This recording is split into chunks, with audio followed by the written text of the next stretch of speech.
Good evening, everybody. This is Amanda Lansing, the chairwoman for the Conservation Commission.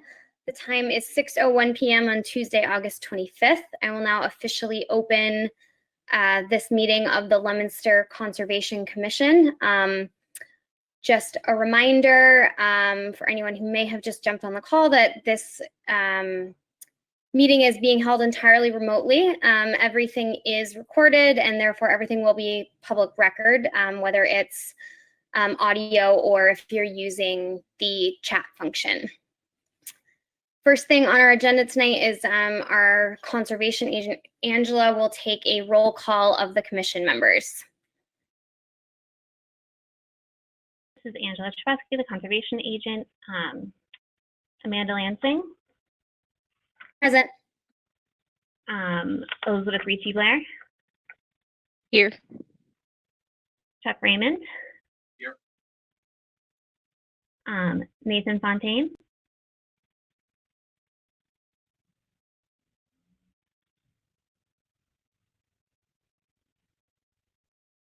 Nathan, are you here?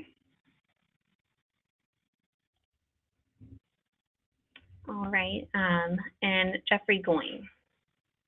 Here. All right, so we have 4 out of 5 members.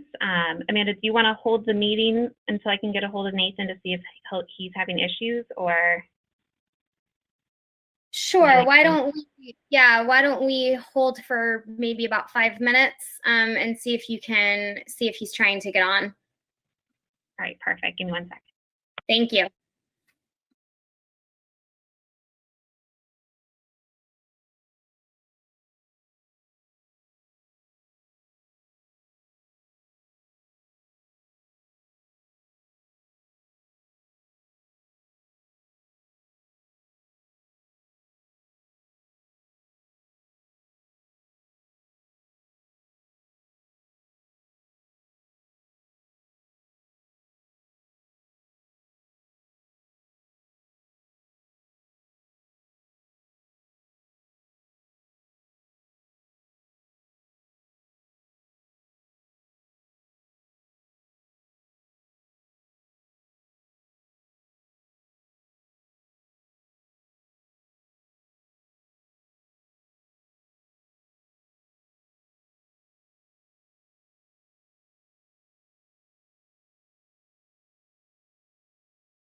Hi, Amanda. This is Angela. I did send Nathan a message and I called him. I have not received a response. We can continue. We still have a quorum for the hearing, so. This is Amanda. Okay, great. Thank you. Hopefully everything's okay with him. So in that case, we will continue with the commission members that we have. And first thing on the agenda is the certificate of compliance for 213 Nashua Street. Did you want to say anything about that, Angela? Yep, I'm just going to unmute Mr. McCarty.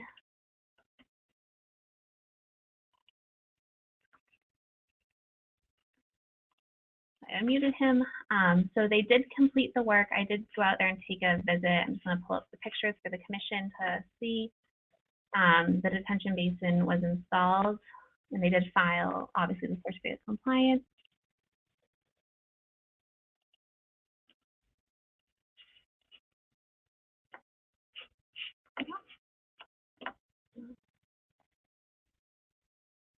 Mr. McCarty, did you want to say anything? Nope. Thank you. Good evening, everyone. Patrick McCarty. As Angela stated, we constructed the detention basin last week, took some pictures, and invited her out to make an inspection. And we respectfully request that the commission issue a certificate of compliance so that we can close out this open order and hopefully proceed with the one later on the agenda.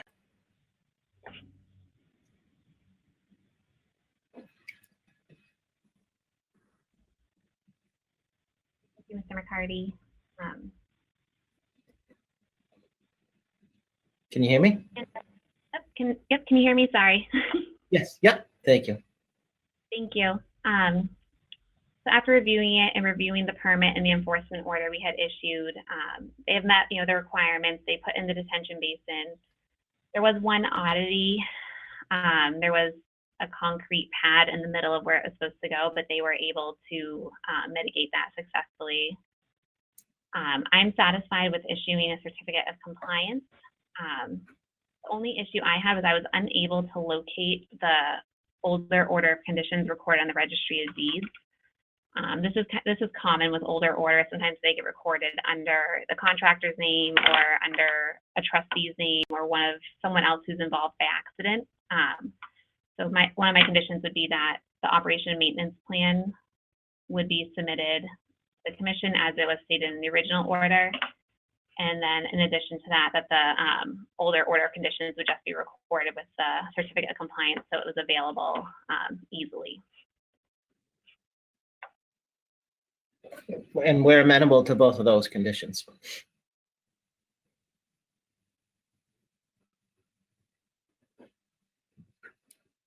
This is Amanda Lansing. Okay, Angela, did you have anything else to add before I open it up to the commission? No. Okay. Any of our other commission members have any additional questions or concerns regarding this project? Hi, Amanda. This is Chuck Raymond. Patrick, thanks for all your hard work on this. Really appreciate it. Just one quick question regarding those, excuse me, the images that Angela was showing. Yes. They look really nice, but are the areas that are shown as bare, looks to me like bare soil. Is that bare soil? Yeah, that's loam and it's seeded, but obviously we just Okay. did the work last week. That so was my question. Yet. That was my question. Was going to be seeded. That's fine. Okay, that's good. Thank you. Thank you very much. Anyone else have any additional questions?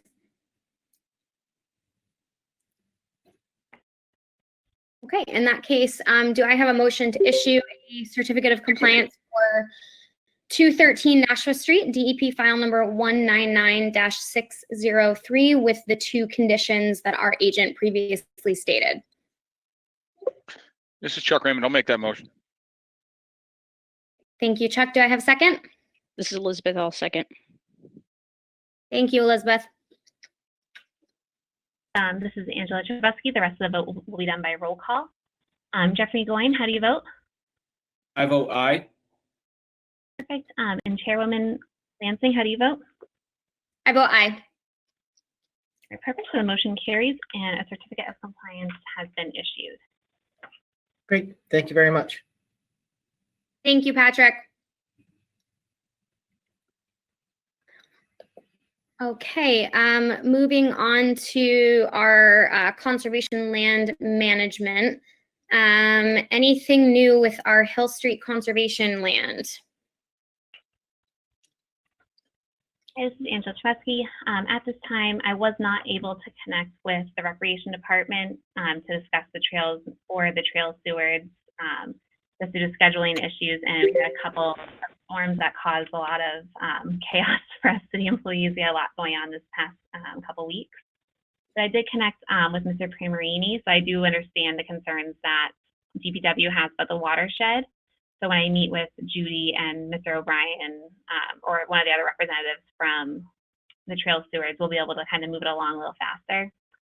After I meet with them, the next step would be to organize some trail cleaning days and then get some volunteers out there from the trail stewards, from NEMBA, from the general public to kind of go out, obviously with socially distancing, clear the trails, remove the items.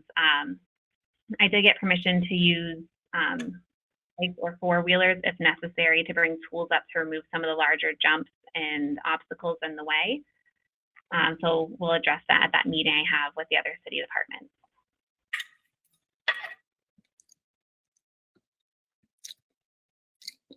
This is Amanda. Okay, great. Any of our commission members have anything else they'd like to add or any questions?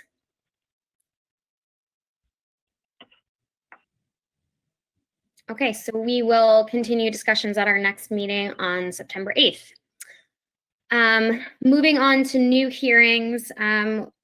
Due to some other meeting and scheduling conflicts, we are going to start with the 5th new hearing on the agenda tonight, if there are no objections to moving that up, just because there are some other meetings that this applicant does need to attend tonight. Pursuant to Mass General Law, Chapter 131, Section 40, the Mass Wetlands Protection Act, the Leominster Conservation Commission hold a public hearing on a request for determination filed to confirm whether the resource area boundaries are accurate for the MBTA right-of-way operated by Keolis as part of the vegetation management plan.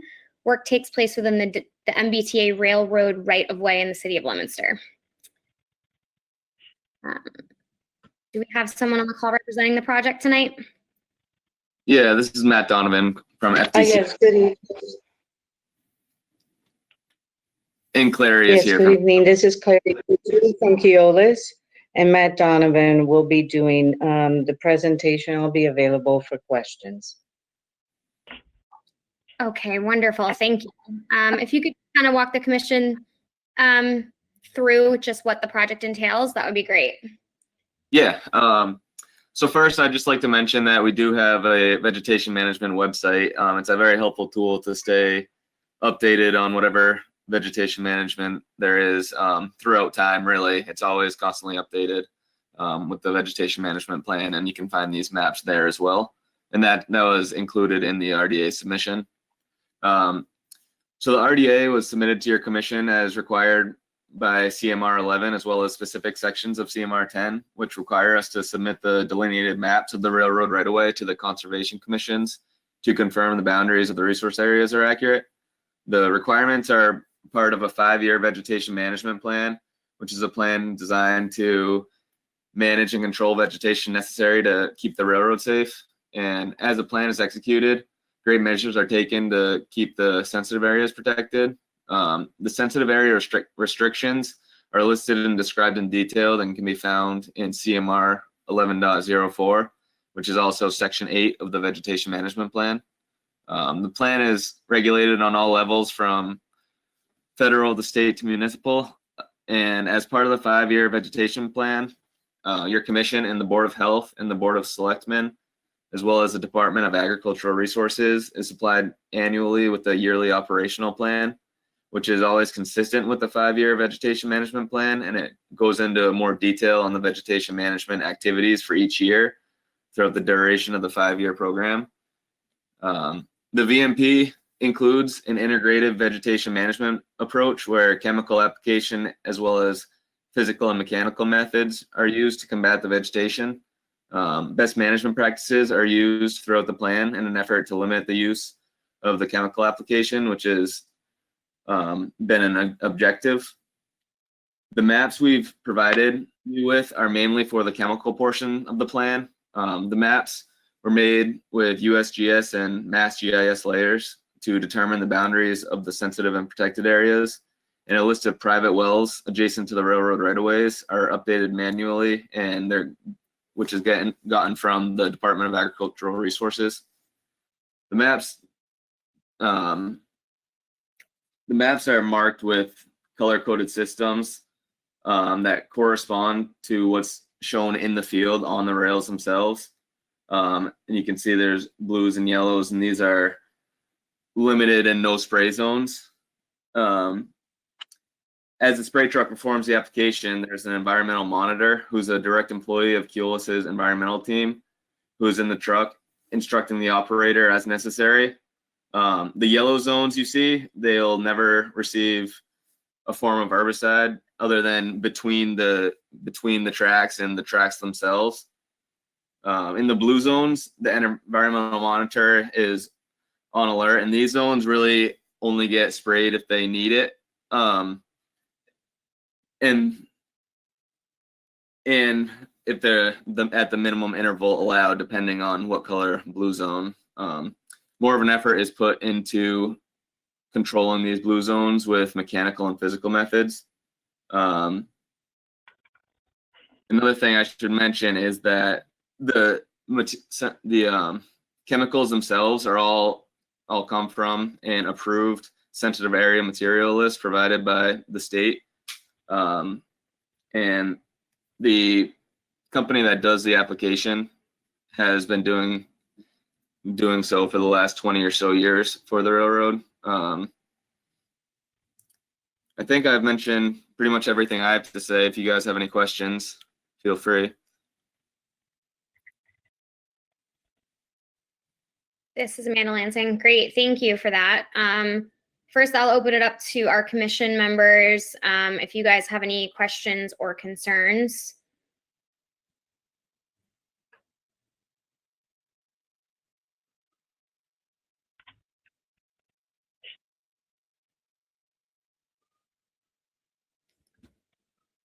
Okay, hearing none. I don't have any issues with this. I know that for the railroads and right-of-ways and things, there's a lot of great effort taken to protect those sensitive areas every year. So I do appreciate that, and I appreciate you guys coming before us just to kind of explain what you're going to be doing. If we don't have any concerns from our commission, I will ask Angela, do you have anything else that you would like to add or any recommendations? Hi, this is Angela Chbesky, the conservation agent. I don't have any other comments. All the items we submitted are very similar to what they submit every couple of years for this series. And I would recommend that the commission would consider issuing negative determination number 5, which states the area described in the request is subject to protection under the Act, since the work described therein meets the requirements for the following exemption as specified in the Act and the regulations. No notice of intent is required. And then I would reference 310 CMR 10.03, Section 6, Section B, and 310 CMR 1058, Section 6, Paragraph A.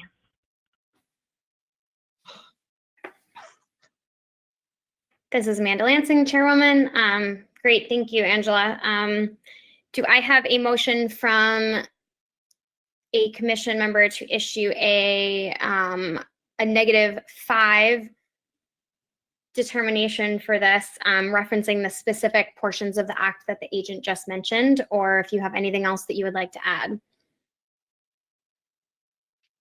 This is Elizabeth. I make a motion to issue a -5 determination, and to include the comments that the agent just stated.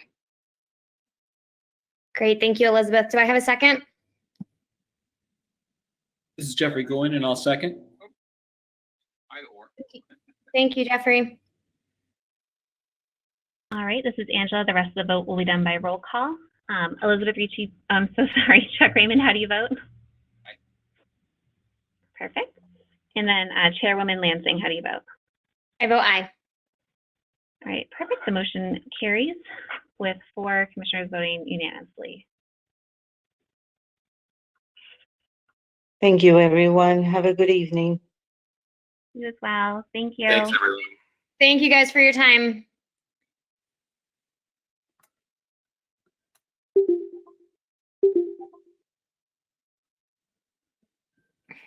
Okay, we're now going to jump back to the beginning of the new hearings. Pursuant to Mass General Law, Chapter 131, Section 40, the Mass Wetlands Protection Act, the Leominster Conservation Commission will hold a public hearing on a request for determination filed to determine if an area and work of extending an existing boardwalk and creating one to prevent erosion on city trails is subject to the Wetlands Protection Act. Address is Parmenter Road, Leominster, map 361, parcel 1. Do we have someone on the call representing this project tonight? Angela, I'm just unmuting Mr. Ardinger. There you go. Hello, thank you, Amanda and Angela. Yeah, this is Jeff Ardinger, submitter of the RDA request, Pulling it up for you. 225 Helena Street, sorry. You're fine.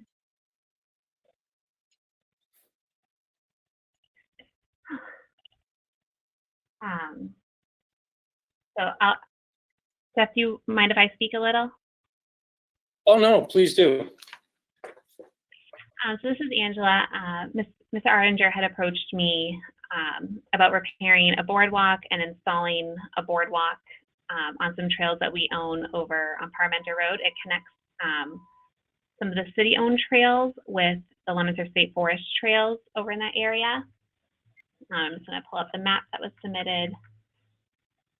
This land is owned, or it's in care by the DPW. So myself and Jeff met with Mark Pumarini, who's the Assistant Director of DPW, to walk the site and look at the 2 different areas that they're proposing this work in. The areas are on the same parcel of land, and both areas have the same goal, which is to reduce the erosion and divots from people hiking and riding in the areas water is flowing, basically.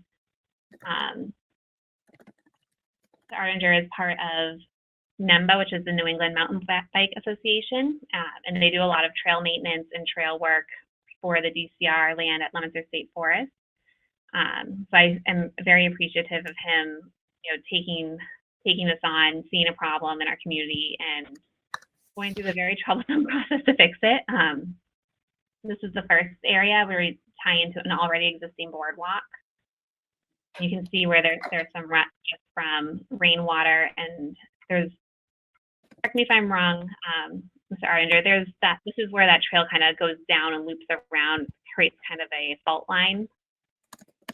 Yeah, correct. Yeah, it's Oh, there we go. trying to think of the name of the trail. I took you on quite the hike the other day to get to it. Yeah, so it's tied into an existing boardwalk. There was already previously some trail rerouting, I believe, from due to erosion. And yeah, we're looking to tie this boardwalk in with the existing trail. Here's a picture standing. There's another trail kind of water just flows directly down and kind of creates a little gully there. And obviously it's muddy, and we don't want the soil being disturbed and dealing with all those water issues. So Mr. Pumarini from DPW was extremely appreciative of this. Even though it is a couple thousand, it's 1,200 feet, give or take, from the watershed area. We still don't want erosion on our city trails. It creates more of a problem for us than a solution. Site back. And Mr. Ardinger, do you just want to explain how the boardwalk will be connected? Yeah, so Yeah, currently, the boardwalk is of a similar design, albeit with 4x4s as stringers, and then 2x6 decking on top. And also, again, running on 4x4 sills supporting the boardwalk. So yeah, we're looking to just pretty much follow the same design and just tie this in to the existing boardwalk. Probably 40 feet or so of new boardwalk would be needed to get it so it's outside of that muddy area that was demonstrated in the photos. Really not too much more to add to that. You know, the 2x6s, I believe, would be what we would use. The width of the boardwalk would probably be roughly 3 feet to maybe 5 feet at most, where it ties into the trail. I believe the current boardwalk is 3 feet at that in that photo.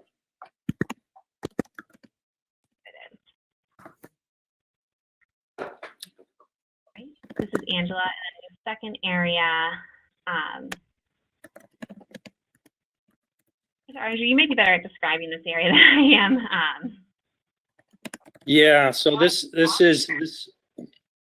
is a trail that begins higher up from the parking lot on Parmenter Road, but then it slowly gradually declines into the state forest trail system. And this is a location just about, I don't know, maybe a third or so into what this is a trail called No Dab. That's just kind of been a historical reference to this trail with mountain bikers and possibly hikers. But this is an area that definitely collects a lot of water, and actually even in the winter, the trail is frozen over with a bunch of ice, and it actually ends up getting lost in a sense in the ice because it's under the ice pack during the winter. A lot of mountain bikers use what are known as fat bikes, which have a larger tread surface on the tire that allow them to ride on the snow and sometimes ice if they're capable. But you can see the stones in this image that's on the screen now. Often in the winter, that's actually almost covered with ice. So it's kind of makes the trail very obscure to people on the trail. So that would be another added benefit of having boardwalk there, that it would make the trail more visible and keep people on the intended trail.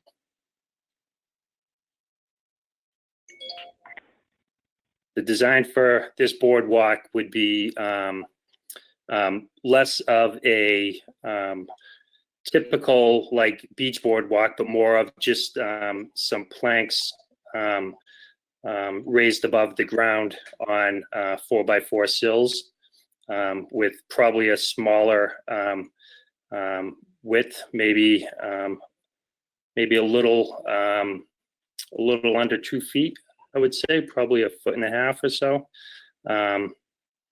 To 2 feet wide, just resting on some pressure treated 4x4 sills.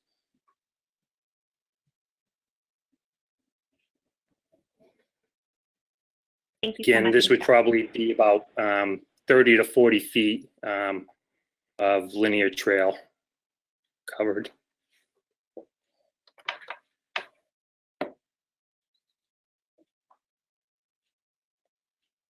Thank you so much. So I guess, yeah, that's currently all I have to know addressing this.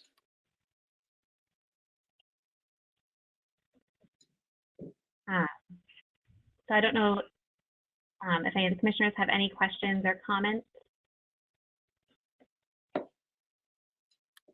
Hi, this is Chuck Raymond. First of all, thank you for taking this. It's very helpful. Question though, even with pressure treated lumber, these things are going to eventually rot and wear away and splinter and all the things that happen, the things that have done over the winter for many years. Has there been any thought towards long-term maintenance, having to replace either the 4x4 sills or the planks themselves, or will that just be handled on a case-by-case basis? Hi, Chuck. This is Jeff again. Tough time hearing you for some reason over my computer, but oh no, I'm sorry. You know what? I had a microphone up over my head. I apologize. okay, no worries. That was user error. I apologize. No, my question was, I've spent many years on these trails, and a lot of them with various designs of boardwalks. So my question is, even with pressure treated lumber, stuff like that left out over the winter in New England for many years tends to rot, decay, splinter, all kinds of nasty, ugly things. Has there been any discussion or plans for long-term maintenance of these things, or is that left up there? Yeah, I'm sorry, Chuck, to interrupt. Oh, go ahead. I'm done. So not really, not really. I guess to note, likewise, I've been, riding the trails in the area for quite a while, probably pushing on 25 or so years. And it's true that, there is some degradation and such. We have no formal plan in place, although at any time, if the city had any concerns, they could definitely contact the Wachusett number chapter with any concerns to be rectified. Noting that, though, also the first example of boardwalk that we wish to tie into, that section of boardwalk has probably been there for close to 15 years, and albeit it does need a little bit of work, but most of it has been due to the mud. It's actually just kind of sank into the mud a little bit. You can see where the level of the ground is even with the boardwalk, and that's, I think, just due to the surface of the boardwalk. But overall, the integrity of the boardwalk is still very much in shape, and I can't say it was originally installed by NEMBA at some point, but I would guess probably about 15 years ago. So it could definitely be examined for any need of repair, but I think really the integrity is I don't want to say as good as the day it was put in, because it has faded and weathered, but the overall integrity of the boardwalk is very safe and not really really coming apart at all yet. But yeah, Okay. Again, number could be contacted at any point. All right, wonderful. Thank you. Thank you too, Chuck.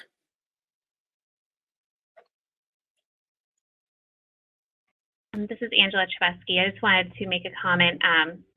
I've been in contact with Ms. Ardinger and a couple other members of NEMBA, including the Wachusett chapter president.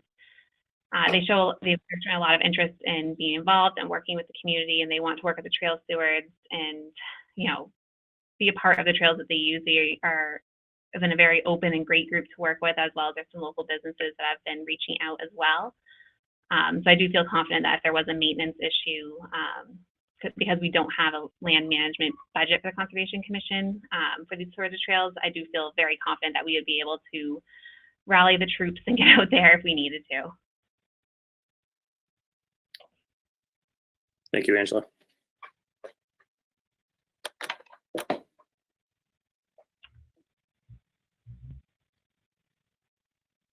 This is Amanda Lansing. Do either of our other commission members have any additional comments?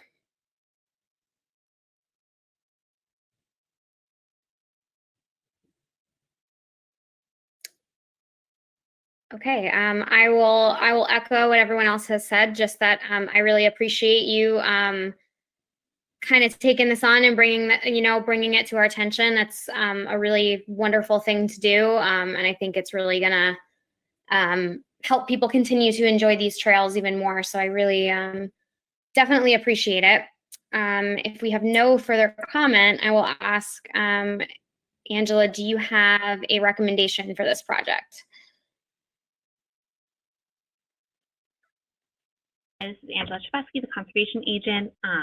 At this time, I would ask that the commission consider issuing a negative determination number 3, which is the work described in the request is within the buffer zone as defined in the regulations, but will not alter an area subject to protection under the Act. Therefore, said work does not require the filing of a notice of intent, subject to the following conditions, if any. And the only condition I would really ask for would be just to be included on with the scheduling and time frame, just so I know when people are out there and I can help assist, schedule work days, volunteers, bring sodas, I don't know, help out a little. Absolutely.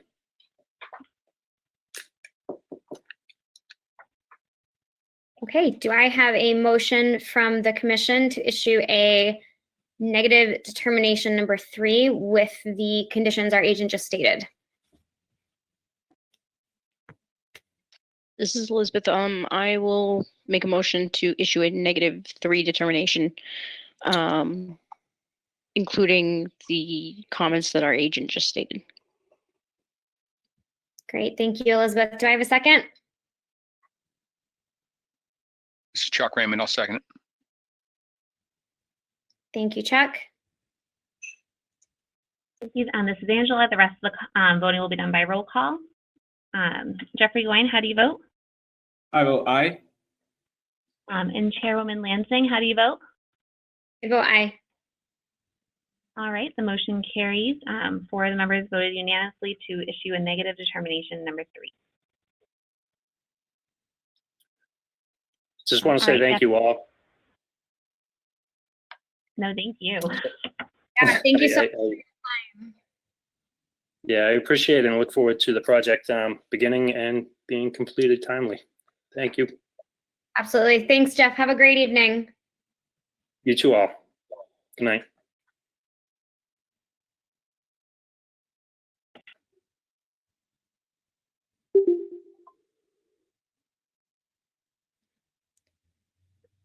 Okay, moving on. Pursuant to Mass General Law, Chapter 131, Section 40, the Mass Wetlands Protection Act, the Leominster Conservation Commission will hold a public meeting on August 25th, 2020 at 6 p.m. on a request for determination filed retroactively to install a dry well that discharges into the buffer zone to determine if the area and work is subject to the Wetlands Protection Act. Address is 80 Scenic Drive, Leominster, map 325, parcel 17. Do we have someone on the call representing this project tonight? You do. This is Richard Hoyle. Hello. Good evening. Hey, Richard. Hi.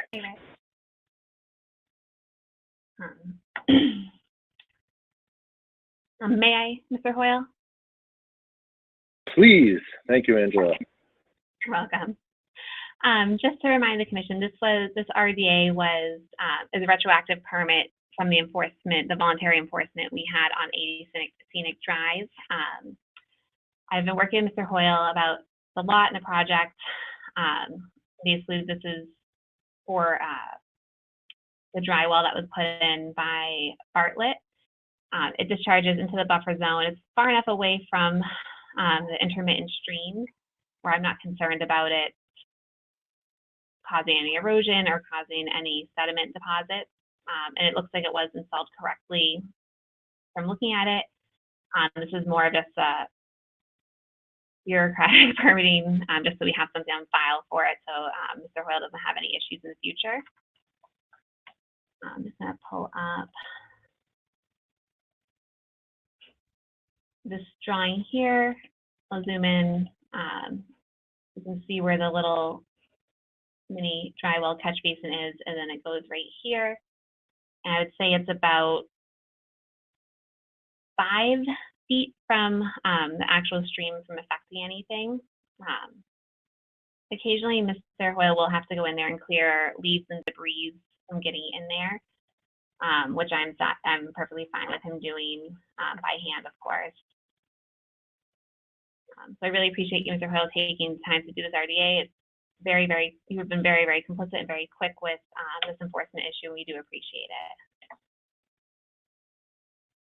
Thank you. Appreciate your time as well.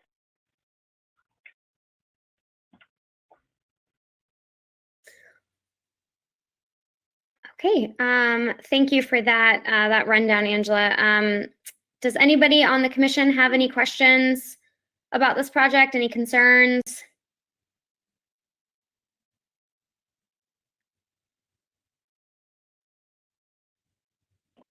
Okay, hearing none.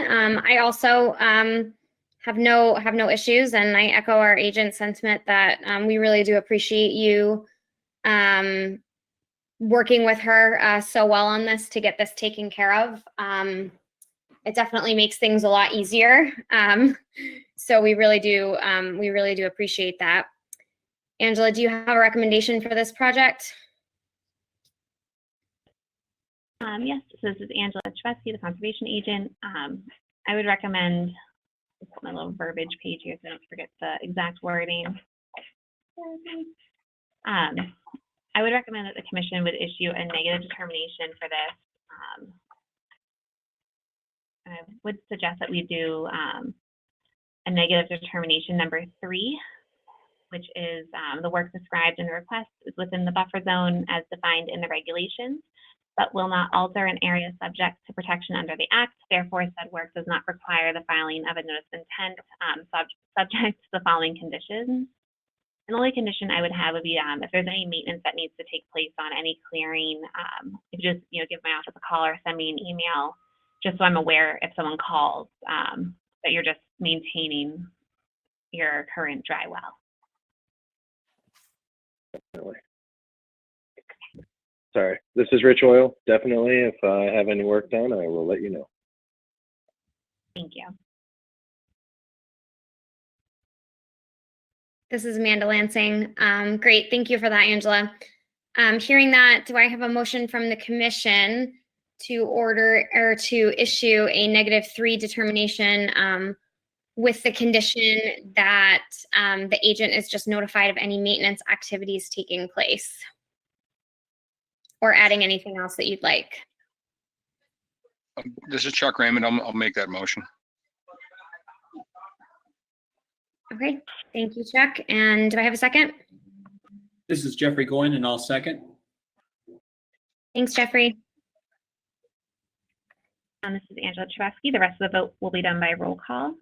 Sorry. Elizabeth Ricci-Blair, how do you vote? Aye. And Chairwoman Lansing, how do you vote? I vote aye. All right, so the motion carries with the commission voting unanimously for a -3 determination with the added condition. Thank you very much.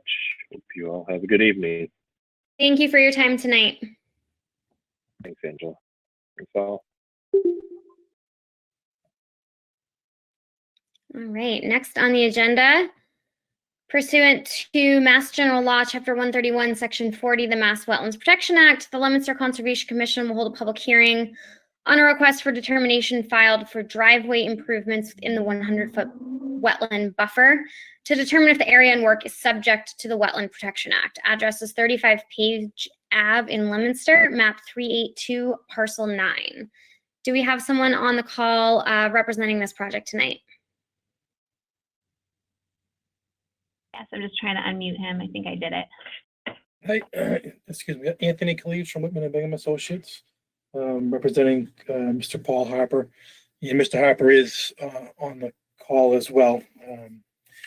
Angela, if you want to quickly, you could pull up the RDA, and there's some maps in there. It's if you go to page 5 of the RDA, start with the big overview. Just kind of give everyone a sense of where we are if you're not familiar with where Page Ave is. So on the bottom, the sweeping curve, that's Prospect Street, and to the rear of the lot is the Skyview Middle School. So this lot, actually, previous owners past owned all of this land, and that land was given to the city for the school. And so this is an existing lot. It's adjacent to what is now the water and sewer pump station, which is just to the right. If you want to go to the next page of this RDA, Angela. The next one, please. Okay. This is from the city's assessor's GIS. So this is the lot. This was back in 2014. So existing house, driveway. You can see there's a driveway that comes into an upper garage off of where the pump house is to the top right-hand side of the Skyview Middle School. And there's also a garage in the front, and Page Ave is Page South that comes up. This is basically the end of Page Ave. So on the bottom or right-hand side, and then kind of a dark shading to the right, there's an existing pond. And that's what the wetlands are associated with, is the edge of the pond there. But also on the quad map, it shows a perennial stream that goes underneath Page Ave. It's culverted and through this pond and then across the driveway to Skyview. So even though it is a pond, it's listed as a quad. So we're considering riverfront here as well, but we're not. Our work is outside of that. If you go to the next page, please, Angela. So this is what the site looks like, 2019 aerial. You see the house is gone. The house had some fire damage years past, and in 2019, the existing house was raised. And so what the current property owner essentially would like to do is put the house back and connect a driveway from the existing dirt drive that you see that runs north-south on this page, and basically have a connection from that driveway to the existing driveway that used to go to the rear of the property, so that they wouldn't have to come in off of the pump station parking lot, which sometimes gets quite crowded with people on the athletic fields parking there. So if you want to now go to my plan, please, Angela. The color then? Perfect, thank you. So again, the pond is, in this case, over here to the right. Wetlands are associated with that, kind of top right-hand side of the page. In blue, we've highlighted the inner and outer riparian zone. In purple is the approximate wetland 100-foot buffer.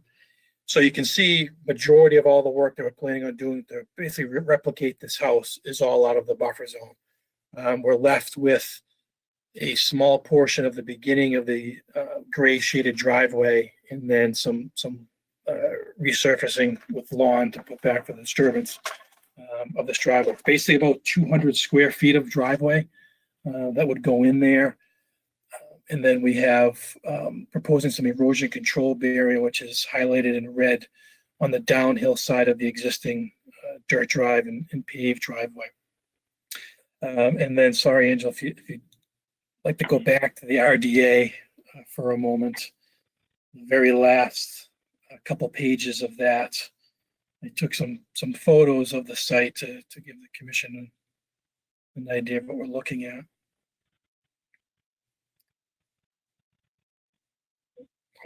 So the first couple pictures, this is basically standing with my back to where the existing house was, looking towards the pond and wetland. So it's all an existing disturbed residential lot. The next picture is basically just looking at, this is the pond / perennial stream. And then the last picture on the next page is standing on the existing driveway, looking up to where the new driveway would go. And if you see those two trees there, take a mental note of that. Those two trees are shown on the plan. The driveway is basically going in between those two trees and the area of the buffer zone. Those two trees are actually out of the buffer zone. So we're talking about the distance from that existing driveway to about those trees, which is all just grass area now that would be turned to driveway. So for reference, if you want to go back to that, to the color plan, if anyone has any questions.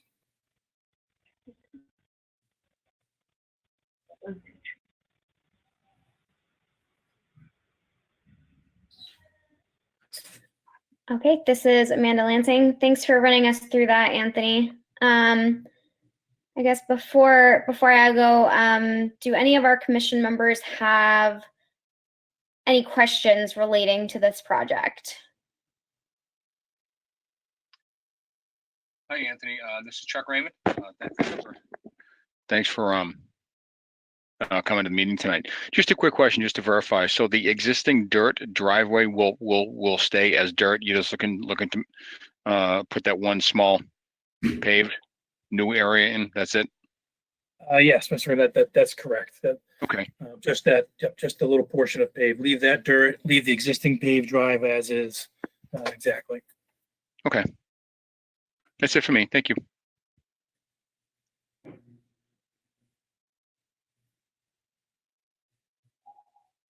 Anybody else have any questions?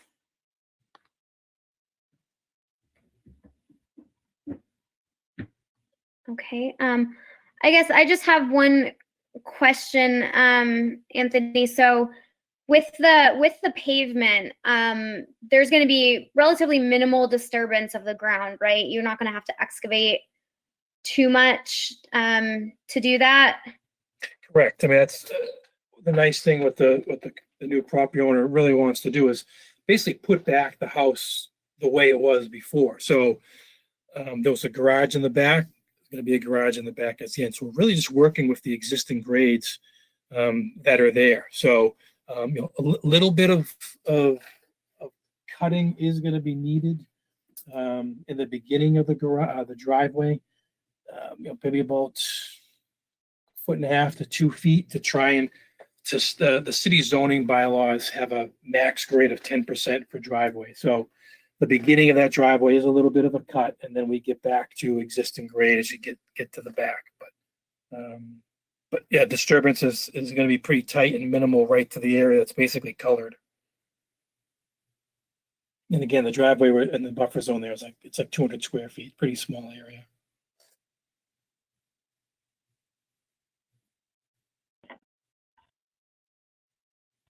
Okay, great. Thank you. And it looks like there's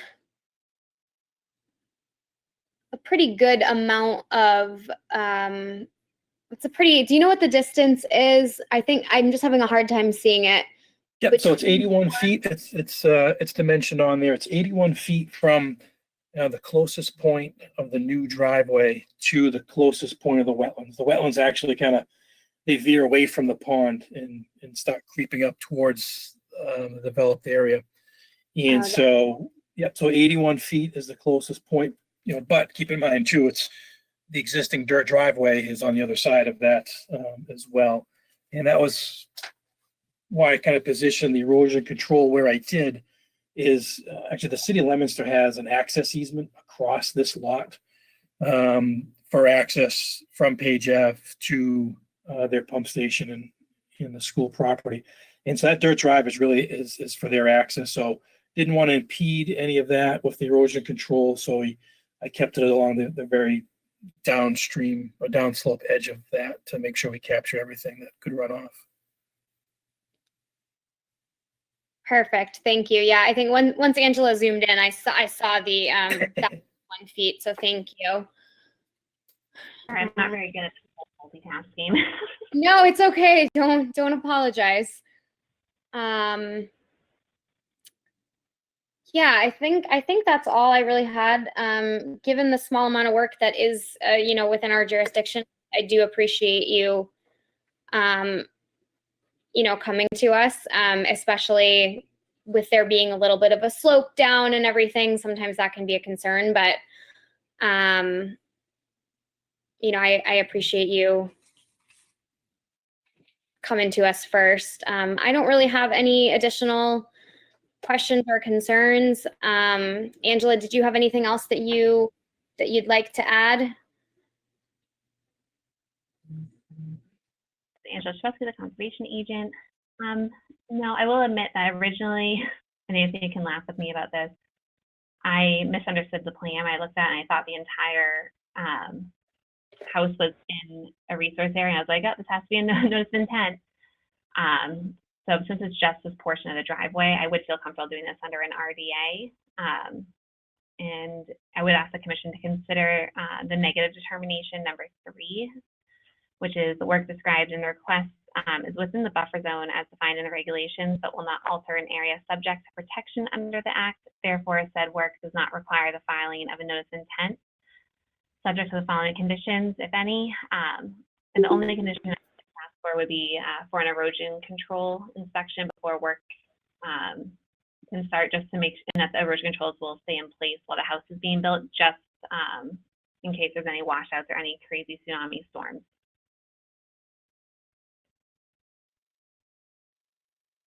This is Amanda. Great. Thank you, Angela.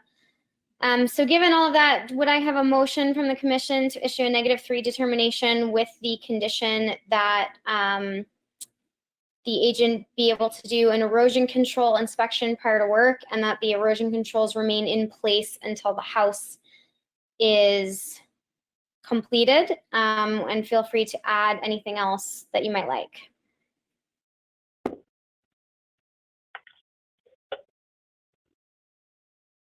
This is Chuck Raymond. I'll make that motion.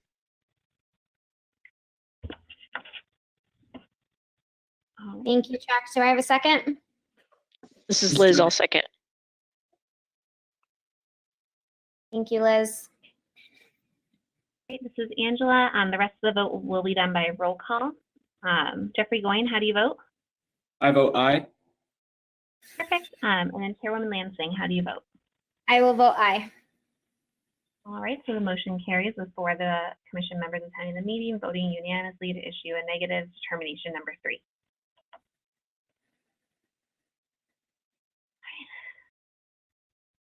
All right, awesome. Thank you so much for your time tonight, Anthony.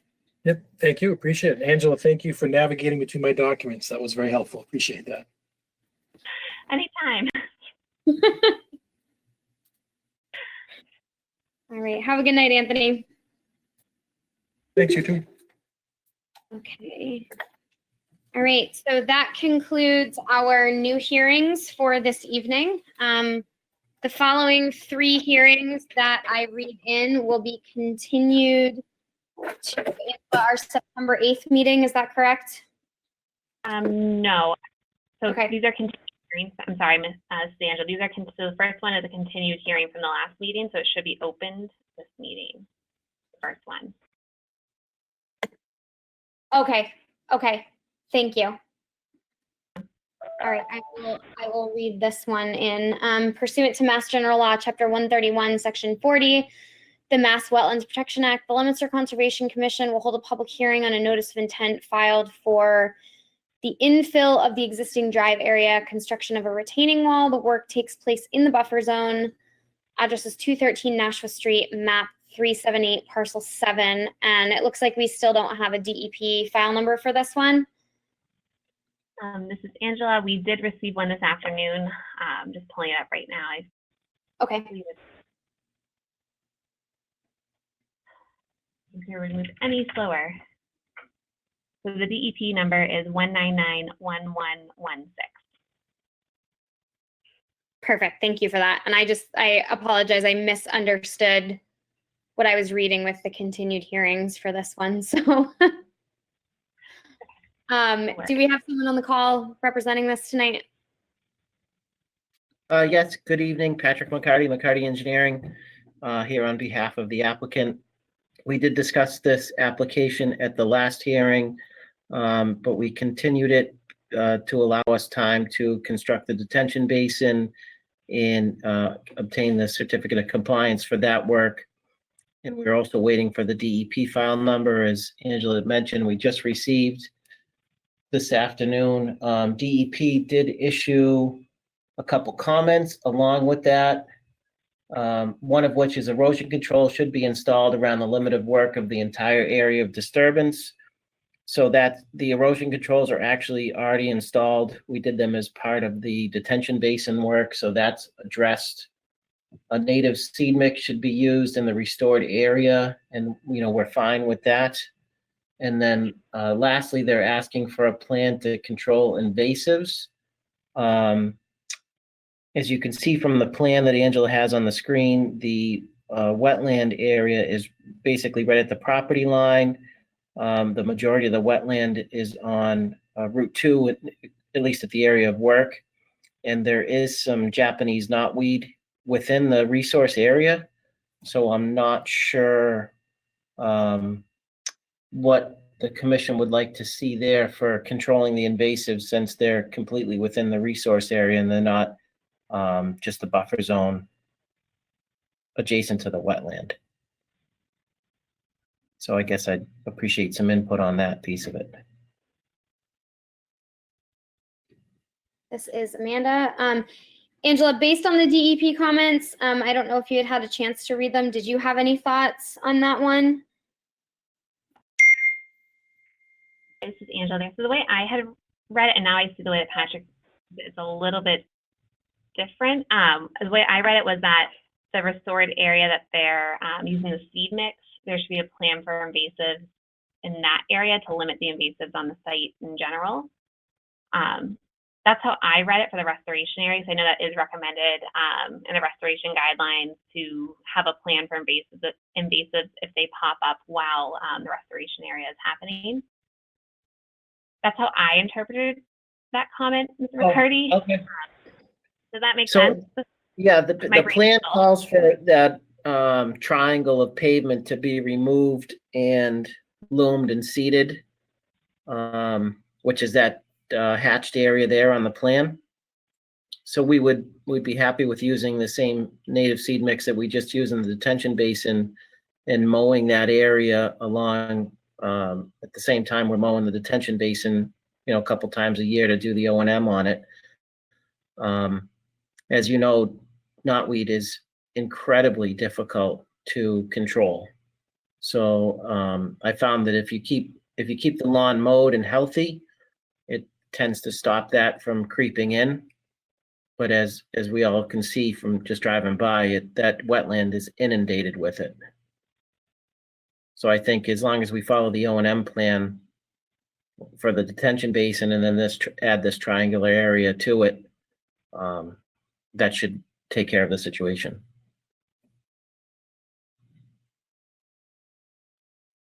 This is Angela. I agree with that. I think it'll be important for the, well, I'd love to see wildflowers there and hydrant and all these beautiful hummingbirds and flowers. I don't think it's going to happen on the site because of the nature of the site.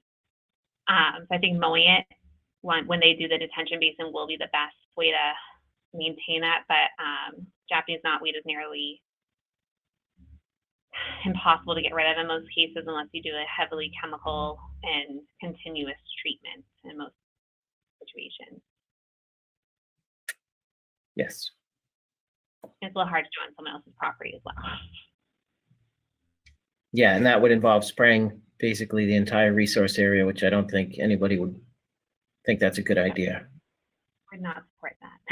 No, so we would be happy with a condition on the order of conditions that we would mow that area semi-annually while we're mowing the detention basin area.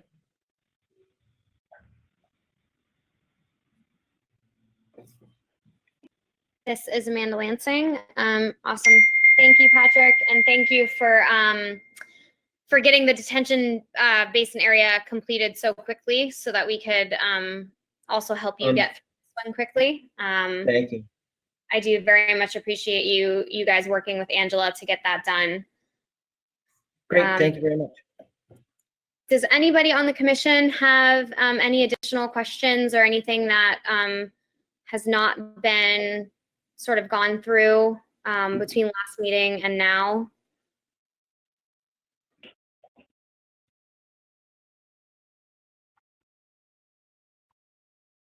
Okay, hearing none, I will open it up if there's anybody on the call tonight who wishes to speak about this project.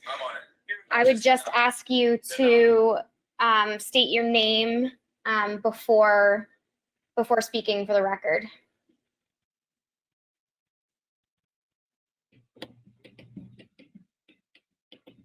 Second time?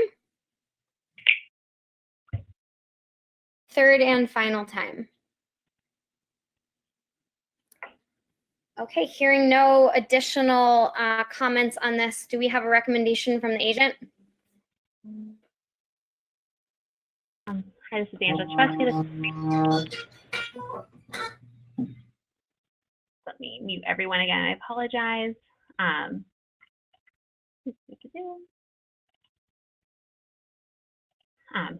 so sorry, this is Angela Chubesky.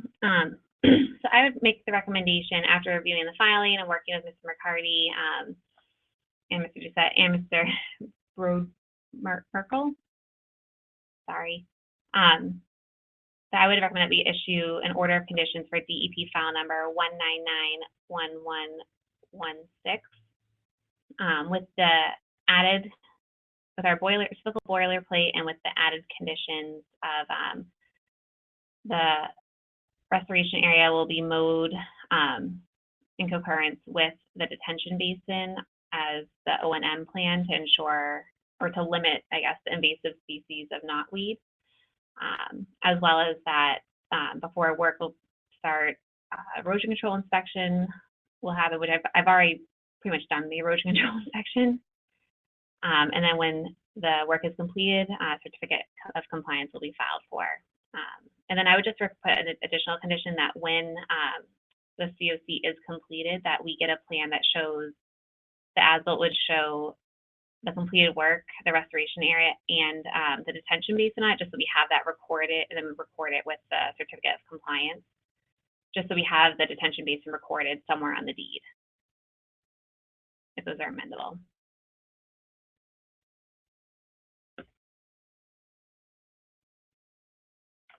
Sorry, Mr. McCarty, I muted you. I'm so sorry.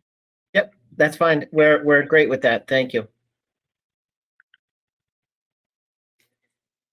This is Amanda Lansing. Do I have a motion to issue an order of conditions?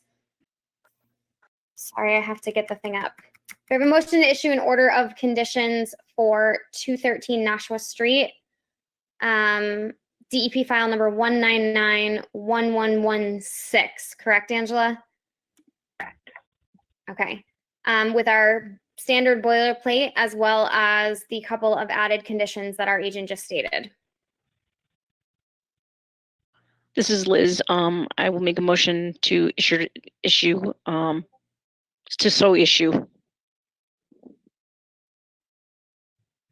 Okay, thanks, Liz. Do I have a second?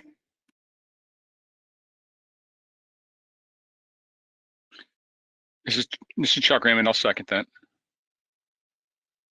Great, thanks, Chuck. Great, this is Angela Chubesky. The rest of the vote will be done by roll call. Jeffrey Goyne, how do you vote? I vote aye. And Chairwoman Lansing, how do you vote? I vote aye. Wonderful. So the order of conditions has been issued for DEP file number 1991116, address 213 Nashua Street. The commission unanimously voted to approve it. Great. Thank you all very much. Thank you, Patrick. Have a great night. You too. Thank you.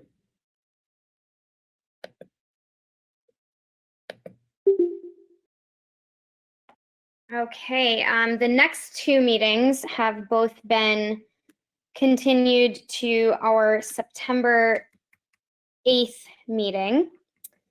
I will just read them both in. Pursuant to Mass General Law, Chapter 131, Section 40 as amended, there will be a public hearing to consider a notice of intent for James Xeras for the development of a single-family residential house lot within the 100-foot buffer zone, address Lot 3, Mary Ave Extension, map 419, Lot 23, DEP file number 1991085. That is being continued as we are working on advertising that project again. Pursuant to Mass General Law, Chapter 131, Section 40 as amended, there will be a public hearing to consider a notice of intent for James Xeras for the construction of a 3-lot residential subdivision with associated roadway utilities. Eastern portion of the project is within the 100-foot buffer zone. Address is 1157R, map 419, lot 23, DEP file number 1991086, and that is also continued due to working on advertising the project again. Moving on, that concludes our our new and continued hearings for the evening. Moving on, any new business to discuss? Not at this time. And extension permits, None at this time. communications. None at this time. Okay, and it looks like we have one set of meeting minutes to approve from August 13th of 2019. I did upload those into the Google Drive. I watched the meeting while I was correcting them and editing them. I don't know if I think only Amanda and Liz were at the meeting, so they are the only ones who can make a motion for this. Did everyone have a chance to read them?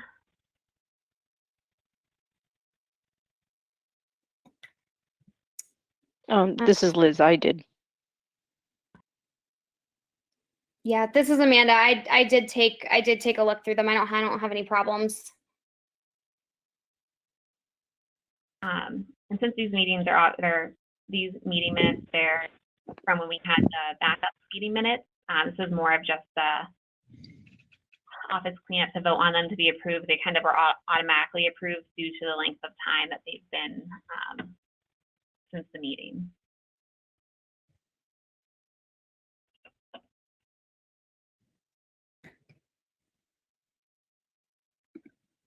Okay, so so Liz and I are the only ones that can make a motion, but are we also the only ones that can vote to accept them because the rest of the commission is new? No, so everyone can vote to accept them, but only Liz and Amanda are allowed to make a motion for them.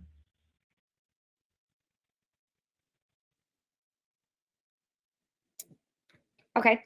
In that case, I will make a motion to accept the meeting minutes as written for August 13th, 2019. And this is Liz. I'll second.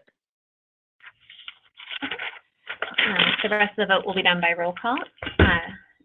Chuck Raymond, how do you vote? I vote aye. Okay. And then Jeffrey Goyen, how do you vote? I vote aye.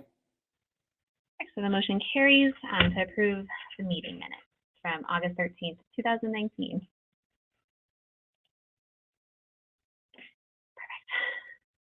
Perfect. Okay. Moving on to enforcement. The first one up is 9 Penny Lane. Is Mr. Morrow on the phone? I believe he is. Just let me. Yes, I'm here. Hi, Matt. How are you? I'm doing well. How you doing? Good, thank you. Could you kind of just give us an update on the remediation area for 9 Penny Lane? Okay, Angela, if you could just scroll. Yeah, thank you. Zoom out a little. Okay, that's excellent. Thank you. With all the items going on in the pandemic, we had worked on the items as much as we could. We had to wait for the experts to be able to get together again and feel safe with social distancing. In the meantime, I went out and I delineated this area in the back, which is marked with a BE series flagging. The BE actually stands for back end, meaning the back end of that wetland system. What we found was there is a nice and large area that is a very excellent candidate to reproduce the wetland that was taken up at 9 Penny Lane. Prior to flagging that area out, I had approached the property owner about a conceptual plan for doing some grading and to take out part of the stone wall to blend some of the grading into the Mary Ave property. And Mr. Exaris is granting his permission for that to occur, as well as the replication, as you remember, to occur on the property. So currently what's happening right now is we're formulating the filing of a notice of intent, working out the details on the replication area with dimensions and location. The work on Penny Lane, the grading, the removal of the stone wall, and the placement of a vinyl fence as well as the replication area, will be presented to Mr. Andoian for his approval, and a sign off on the notice of intent, and any adjustments made to his agreement. And from there, we'll be able to file the notice of intent. All this will be happening as far as coming up and formulating the plan this month. We're working in the month of September to get this out of the way.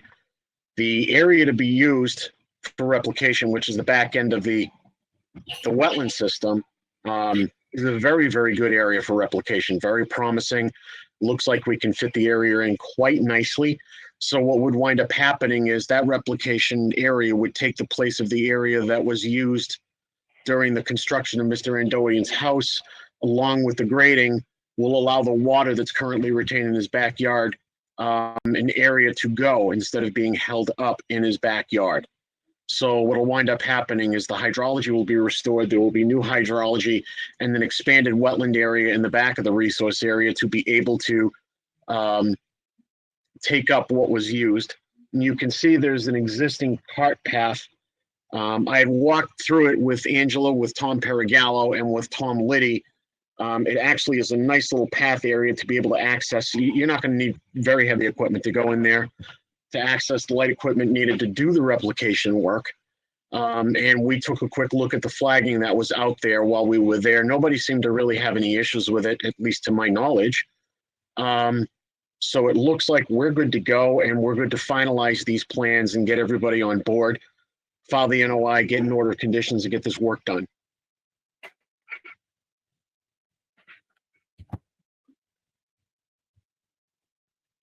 This is Amanda. Great. Thank you. Thank you, Matt. I appreciate that. Angela, do you have anything to add? So I just want to clarify, Matt, I'm looking at the plan right now. I'm trying to highlight the area, but it won't allow me to. Can you guys see my mouse at all? Yes. Oh, perfect. So this area right here is like the left cart path is where you're proposing the replication area. Yeah, I'm formulating that out with the engineer right now. Yes. I just wanted to make sure I was looking at it correctly. Yes, you are. Perfect.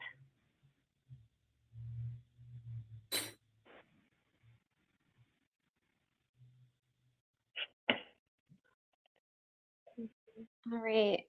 Does anybody on the commission have any questions related to this?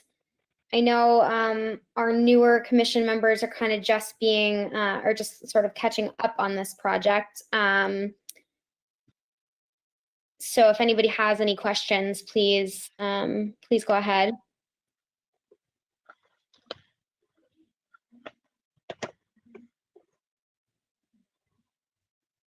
Okay. Angela, anything else to add?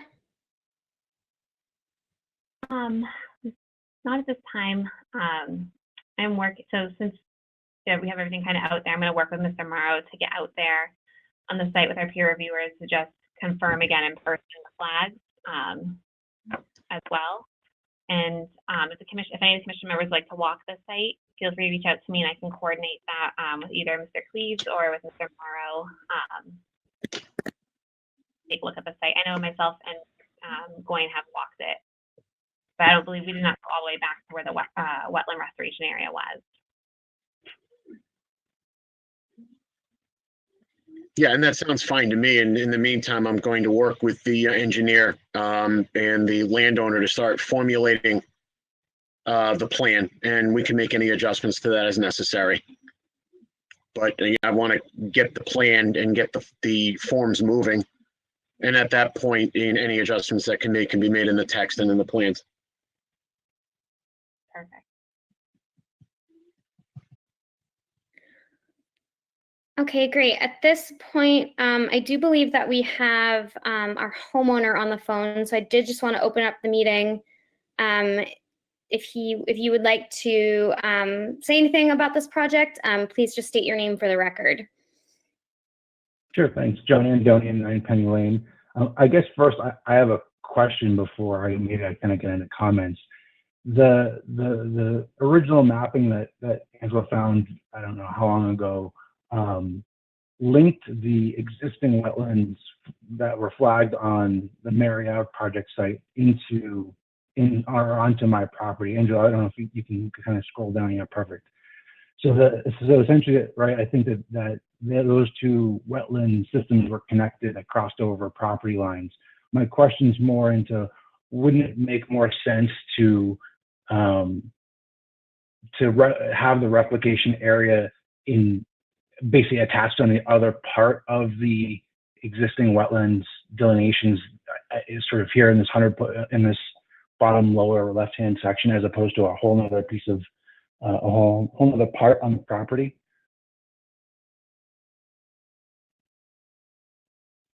I'm just curious as to why it's being moved to so far away, as opposed to if it was taken from the back end of my lot on 9 Penny Lane, why it just would move somewhere in the vicinity of where it came from, or where it was removed from, I should say.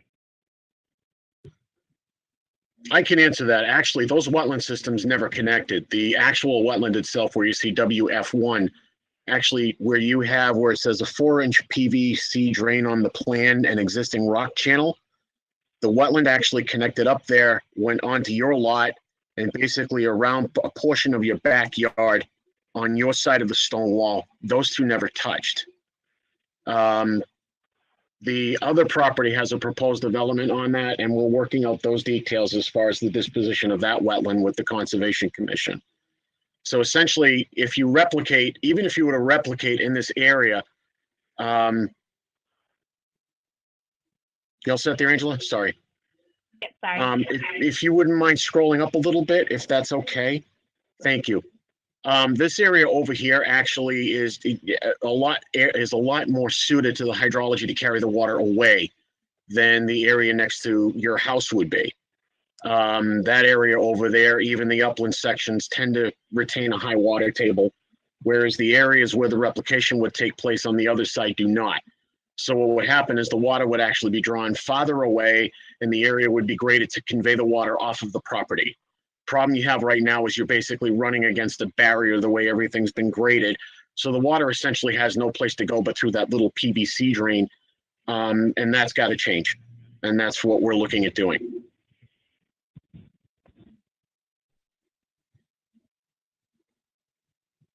And I'm just curious as to how the water gets there, right? So how it gets from right there. I don't know what the footage is from where the corner of my lot is to where your proposed replication area is, but it seems like a far path for the water to travel. Well, your water is flowing into a very pronounced wetland system as it is now. So what's happening is we're pulling the wetland back, henceforth the water is going to gravitate more downhill. So it all will flow by gravity, which it was originally doing before your wetland was altered on your property. We're just basically restoring the hydrology, doing it in that manner.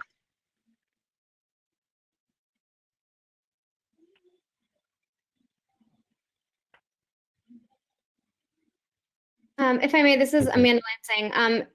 Mr. Morrow, are you, I can sort of understand his confusion. So you're saying that right now there's a barrier on the property, right? That's basically not allowing the water in his backyard to really flow anywhere.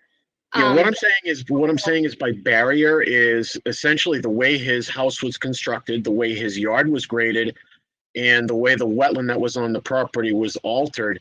It's basically taking a volume of water that was basically accumulated onto his property and shoving it all, or a good chunk of it, into that 4-inch PVC drain and into another PVC drain on the top end of his property that isn't sufficient to take out the volume of water that was taken up. The wetland replication and the adjustment in grading, which would encompass the removing of his stone wall and some grading going onto the property, would actually create an area that would be more sufficient and suited to carry the water into that wetland system. So it would essentially hydraulically connect the water that's flowing into his yard now and basically being retained. It would help it to flow off the property into the wetland, and the wetland that would be created on the backside would actually hold the water instead of where it is up now. So we're basically taking the water and we're allowing it to flow more unrestricted downstream is what would be happening. Yep. Okay. And so to accomplish that, you're going to be doing some grading that will that will slightly grade the topography down towards the wetland, correct? So that it won't. That is correct. Okay. And so And that that would be, how that water will actually get to that wetland system is that they'll grade your yard in a very slight way that when the water hits it, it will flow down towards the wetlands. okay, so just John Andonian, just want to make sure that, so you're saying, Matt, that the rock wall and the line of trees that separate the two properties would all be removed, grading towards the sort of into the Mary Ave land there. Would there be any fill to sort of help with that grading on my property, or would it just be purely grading off of from the property line away from my property? Well, the grading would be based on your property line. The stone wall and the trees would be removed. I've spoken about this to Mr. Coyview, who's agreed to do that. So essentially what you have right now is that area is acting more like a berm that's kind of holding the water and directing it to that 4-inch drain in the lower part of your yard. That barrier would basically be eliminated and you would have a wider swath of drainage going down that, not even a vinyl fence would stop, because the vinyl fence wouldn't necessarily be flush to the ground. It would have just a little space above it to allow the water to flow. So it's to allow for the grading that would happen on your property, to allow the water to flow without disturbing your property as much as possible. So we're trying to get the best of both worlds here, eliminate your water problem without basically killing your backyard, which is what we're looking to do.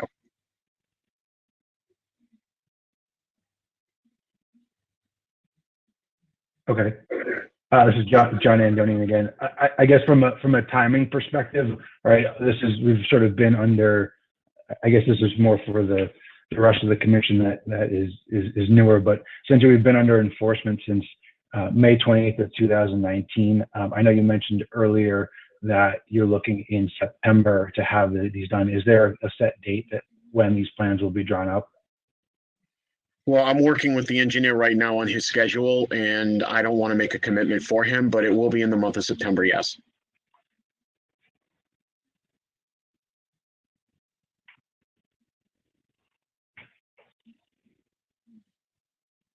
Okay, I have nothing further.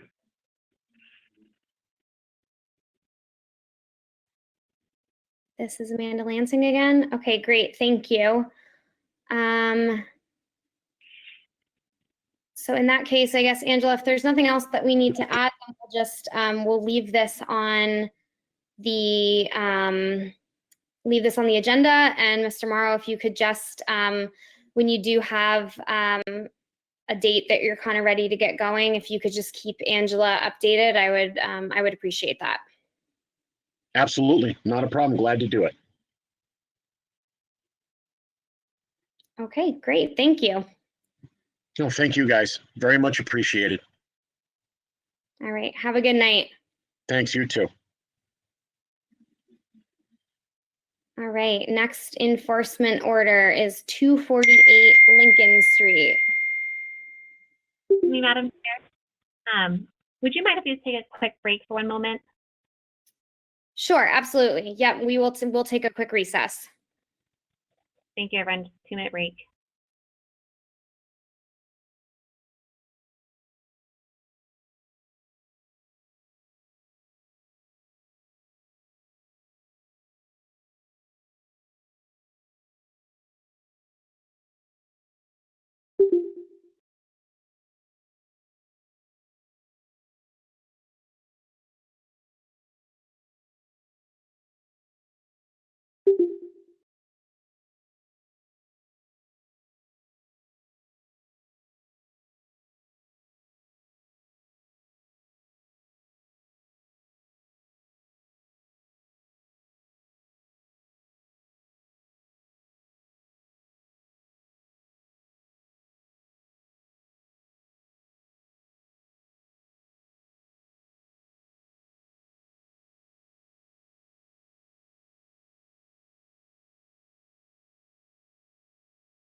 Hi, this is Angela. I'm back. I don't know if everyone else is back.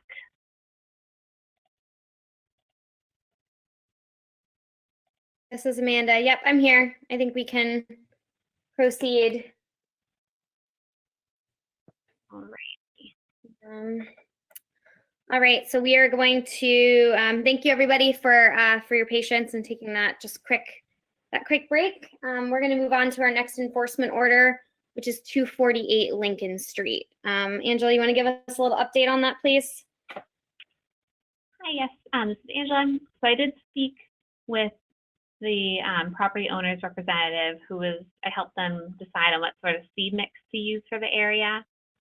So they have purchased it and they are getting ready to plant it. They were hoping they're hoping kind of wait until the water ban was over so that they'd be able to water it to ensure growth. So they're hoping that within like the next month they'll be able to lay the seed down with some straw over it to protect it in the winter, and then hopefully in the spring it'll be completely restored and ready to go.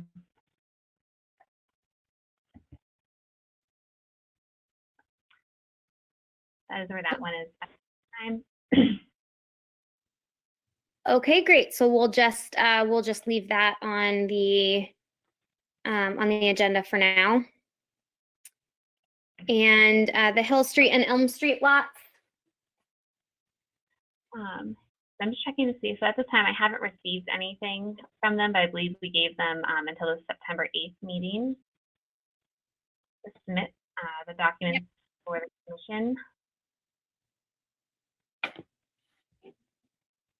Yes, I believe that is correct. Only at the enforcement order. So the deadline has passed for that meeting. I'll reach out to the applicant tomorrow. I'm just planning to confirm. In that enforcement though, if we gave them the September 8th meeting, if we weren't clear, I'm not sure that we actually put in the deadline for submission of materials for that meeting. I think we just put September 8th. Yes, I do believe they are aware of the deadlines. I can, as long as I receive it within 7 days of the hearing, I can send it out to everyone for their review. Okay. But I'll just with them just because of the holiday and everything. I want to make sure. Perfect. That thing lost in the shuffle. Okay. Right. All right. So we'll keep that one on. And 213 Nashua Street. Do we need to do anything else with this one? Nope. I just left it on because it was still technically open until we started the meeting. So it'll be taken off for the next meeting. Okay. All right. Perfect. Thank you. All right. Then cruising right along to 110 and 102 Old Tavern Road. Yeah. So I spoke to the homeowner at 102 Old Tavern Road today. I'm scheduled to go out there tomorrow morning at 9:30. I'm also scheduled to go out to 110 tomorrow to inspect the hydro seeding. There was a minor issue with the hydro seeding due to the water ban and the drought. The company, they weren't sure if they were going to be able to do it because they would need to water it every day. So I contacted DPW and I straightened it all out for them so they're able to hydro seed. So that was done.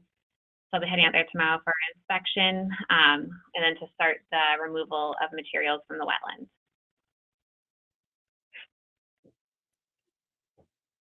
Okay, great. Thank you.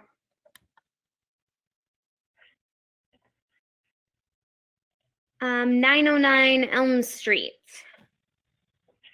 Yep, so I did take a stop by the site today. Manny has installed extra erosion controls after the storm we had this week. There hasn't been any additional sediment deposited, and there is some growth coming back in the resource area.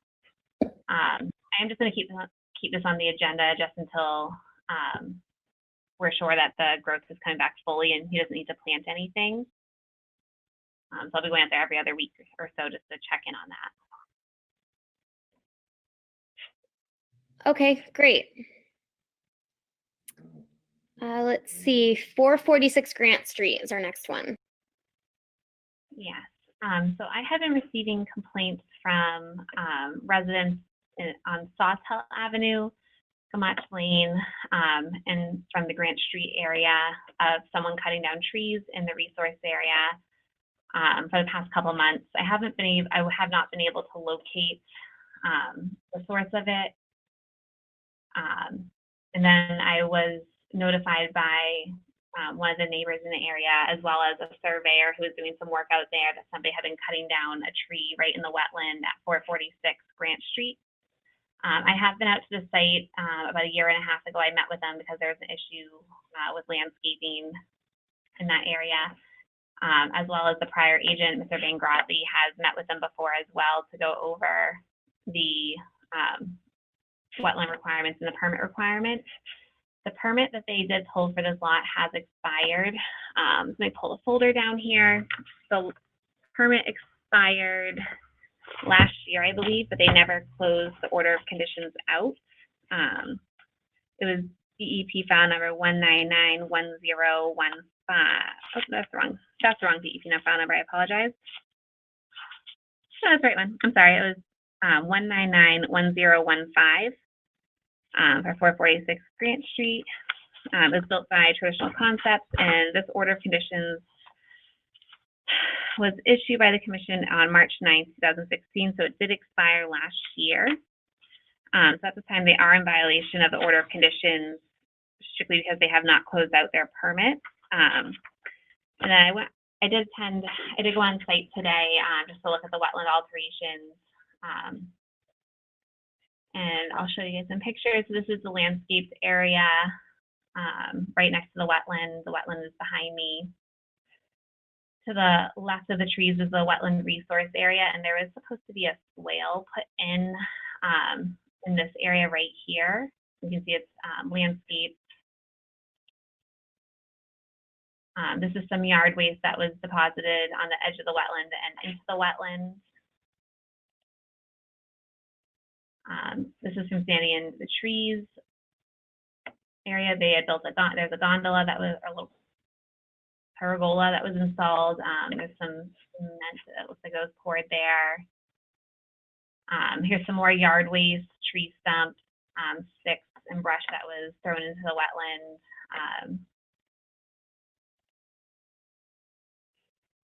You can see some more. You can see some of the area is very clear, which this area, I've been out at the site before when there was water in here, and this area did have some vegetation. I'm trying to find a better picture. There's a picture, you can see that there was a tree stump that was in there that has been cut down. So there was a tree cut down right in the middle of the resource area. Some more yard waste that was thrown into another area of the wetland.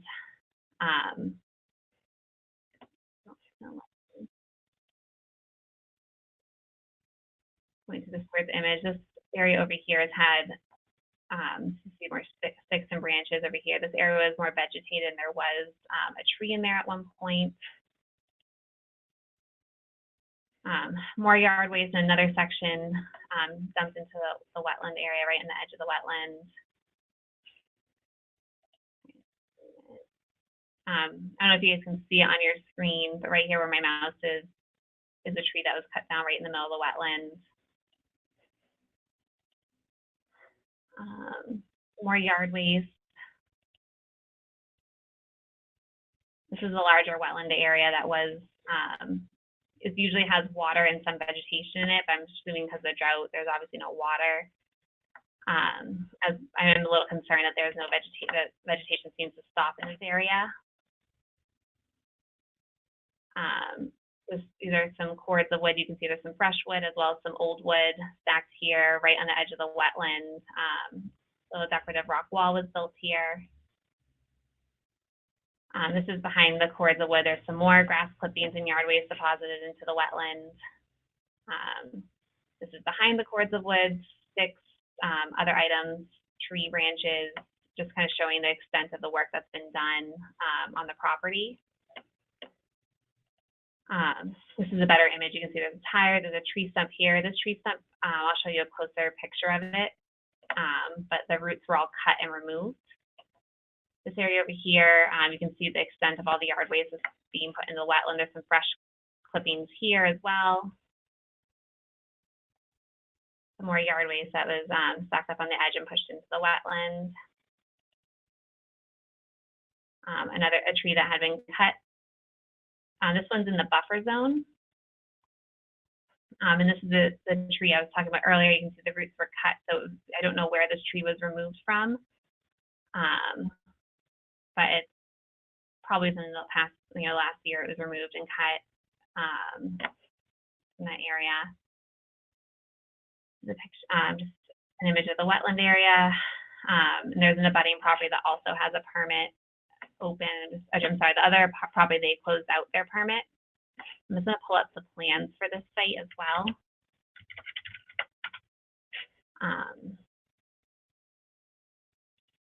And this is just standing from next to the driveway where the swale is supposed to be.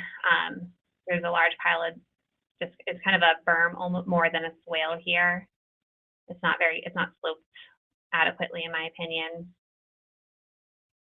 Standing in the driveway looking into the yard, it's pretty heavily landscaped. There's some small, there's a very small, I guess we could call it a swale in the yard, but it's not doing anything as far as I can tell for water retention. It's not sloped correctly or large enough.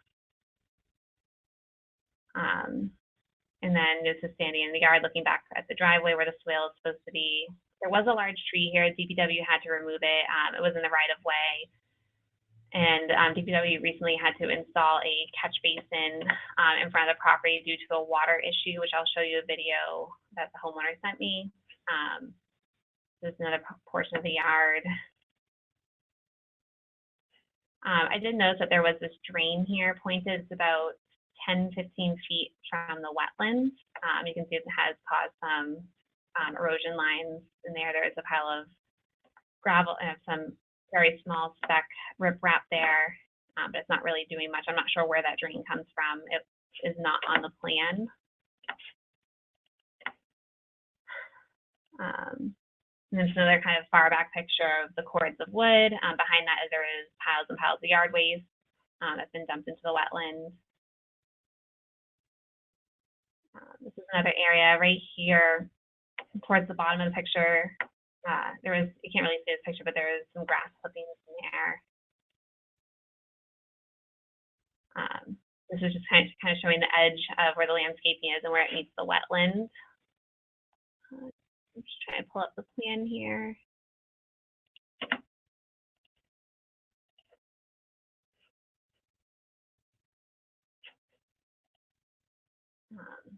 And then right here, you can kind of see where the old erosion control was. They didn't fully remove it. Looks like they either just buried it or cut it, which would make sense because that area is built up more than what the plans implied for it to be.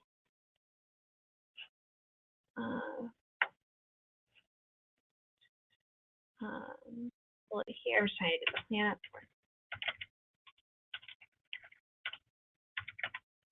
And this is another area, this wetland area is next to the driveway. You can see there's some more stacks of yard waste being deposited in. There's some dirt here that isn't natural. Some more images, the wetland. Let me go back. There's a concrete post that was installed here. That was picture concrete you saw earlier. Some more rock walls and decorative right along the wetlands. Julie, this is closer to the abutting neighbor's yard. And there was random chunks of asphalt throughout the area, and it's partially buried, which is concerning to me as asphalt. We cannot bury asphalt. It needs to be removed from the site and disposed of properly. It's a health code violation. So I will have to alert the health department of that. Some more asphalt. Plan.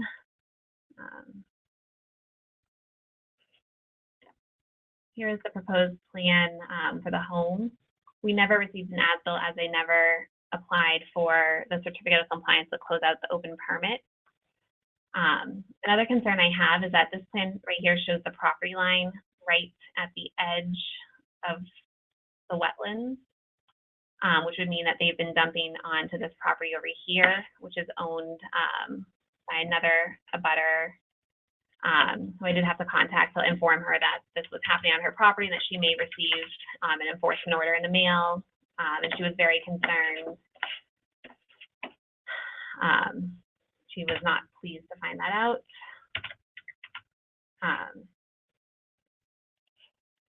Here, asphalt. And you can kind of see in here, there's some smaller, more, I guess, sapling-like trees that have been cut down, and yard waste that have been poured in here. Pleasant Street. Let's point out the GIS imagery for the commission as well. Tires. And then this is another picture from the driveway. So as the commission can see, there is quite a bit of wetland violation here, not only to their permit and their order of conditions, but there's a wetland violation in regards to they've, filled and altered the wetlands. This is another issue where it looks to be that was not on their own property, it was on an abutter's property. So we may have, if the commission does decide to issue an enforcement order, we'll have to issue one to the homeowner at 5 Gamache Lane, who I did speak with today, as well as 446 Grant Street. I can pull this up here. So as you guys can see, I'll pull up different map layers from, this was back in 2014, before the house was built. And when you go to today, you can see there's a drastic reduction in tree line. Even from when I did show some pictures to the former agent, even he said there was significantly less trees than when he had been out there. And he had mentioned that he had spoken to them before about landscaping and not cutting down trees and contacting the correct people in the office, as well as I have spoken to them about this back in 2019 in May. Let me check my notes here. Yep, in May I met with Elena on site.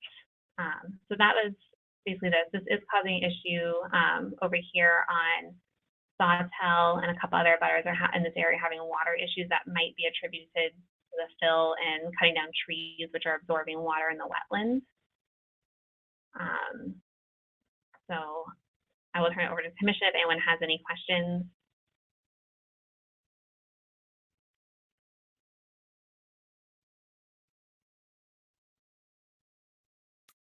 Okay, this is Amanda.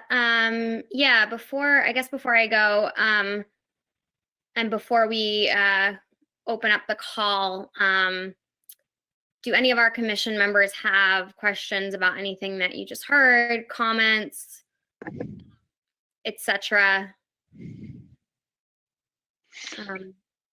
This is Chuck Raymond. I don't have any questions per se, but I think it looks like Angela did a very good job of documenting everything out there. So I think it kind of speaks for itself.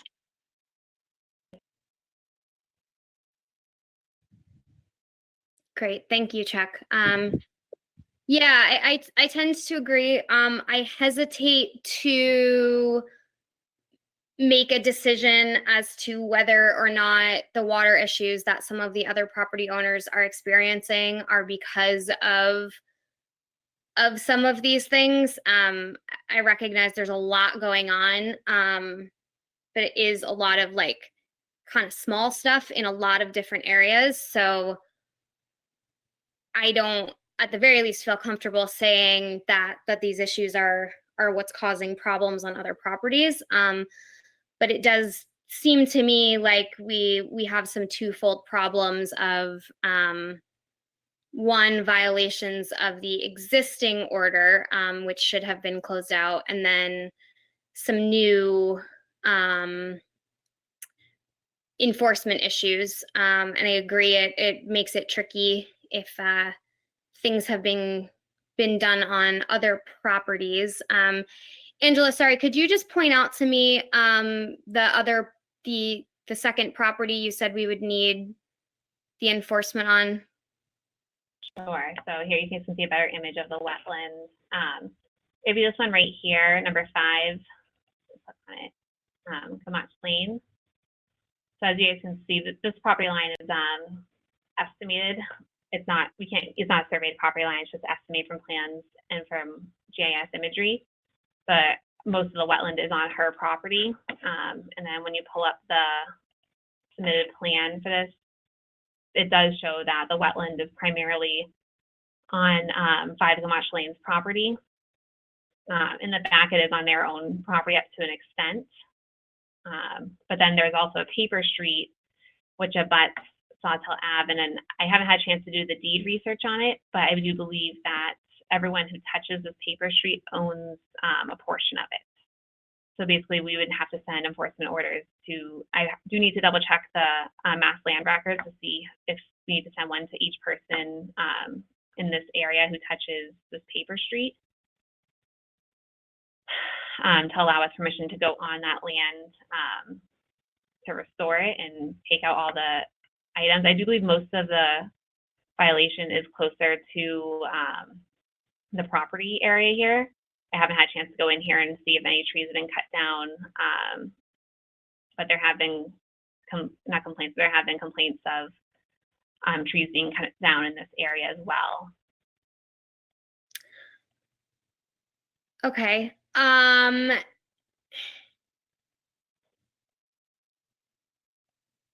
Okay, yeah, I would just want to make sure that it's very clear, right? I think we get into some gray area if there is some things happening on other properties and we kind of make an assumption. I just want to make sure that that's not something that we do, and that we're purely enforcing what you're able to see certainly on their property. And if it's very obvious that, you know, that's bleeding over, then that's certainly one thing. My personal opinion, though, is that I don't want to, I know these kinds of things can be frustrating and difficult for homeowners to deal with. And I certainly don't want to have us enforcing something that may not actually be this homeowner's fault. But I do agree that it does certainly look like some things on their property, and maybe the one that's highlighted are the areas of major concern. Anyone else on the commission? Would anybody else like to say anything related to this?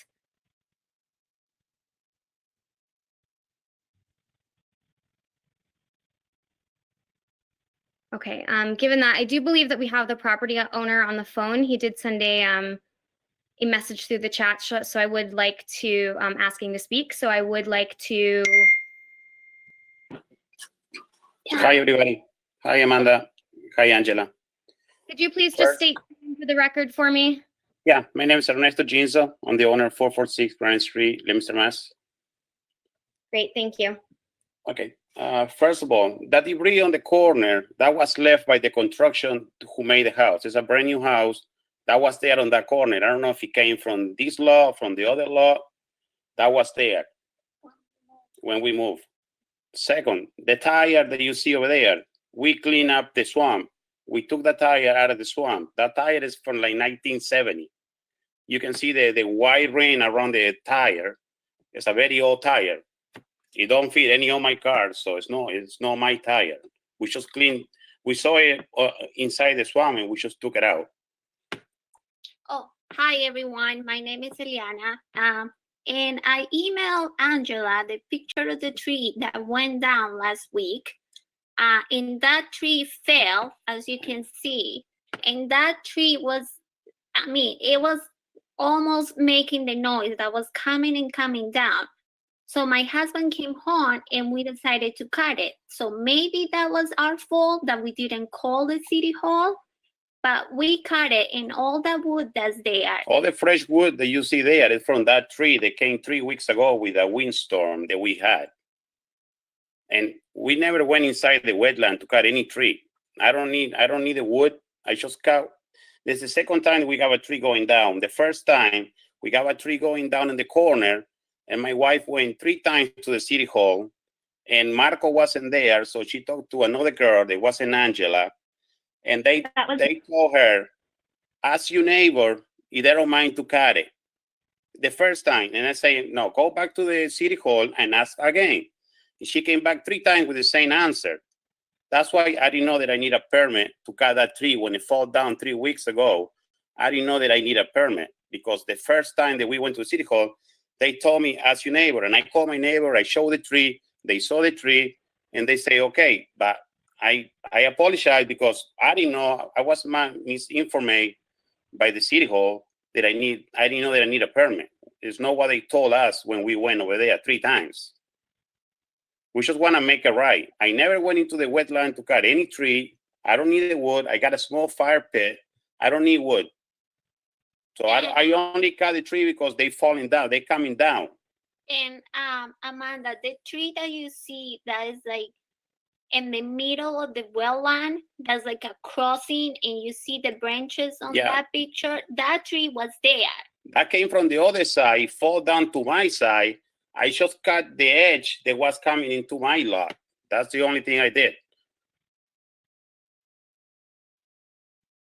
And that's a fresh tree that you see on the pile that there was 3 weeks ago on a Tuesday night, 7 p.m. It fell down. I think we are getting blamed because our neighbors on this street, they have been cutting trees. And it's no us. They hear the chainsaw, but it's no us. I will say that every time the neighbor on Gamache line hear the chainsaw, she's blaming on us. They can come anytime and look at what we're doing. I invite her on Sunday. She came over because the wood, they cut a tree in big pieces. And then on last weekend, I was cutting in small pieces so I can put on the fire pit because I don't really need the wood. I don't know what to do with the wood. If the tree fall down and I didn't know I need a permit to cut it, next time I go get a permit. That's my fault, but I was told at the City Hall that they never told me that I need a permit. So. And another thing, Amanda, the black plastic that you see buried on the ground is still on the driveway. That black plastic was when they built the house, and they left, and we moved into this property by Christmas, and it was winter time. It was frozen We couldn't done anything outside. So in the spring, I was cleaning out that black fence, and it was so very deep on the ground, and they left, and I can tell because I got many trash from the wetland that everything they found it, like cement, pipes, rocks, plastic containers, it was in the wetland. And I used to go every spring to get the trash from the wetland. So we don't want anything to like harm the vegetation that's there. We just want to make it nice. And then the tree just fell. It wasn't because we wanted to cut it.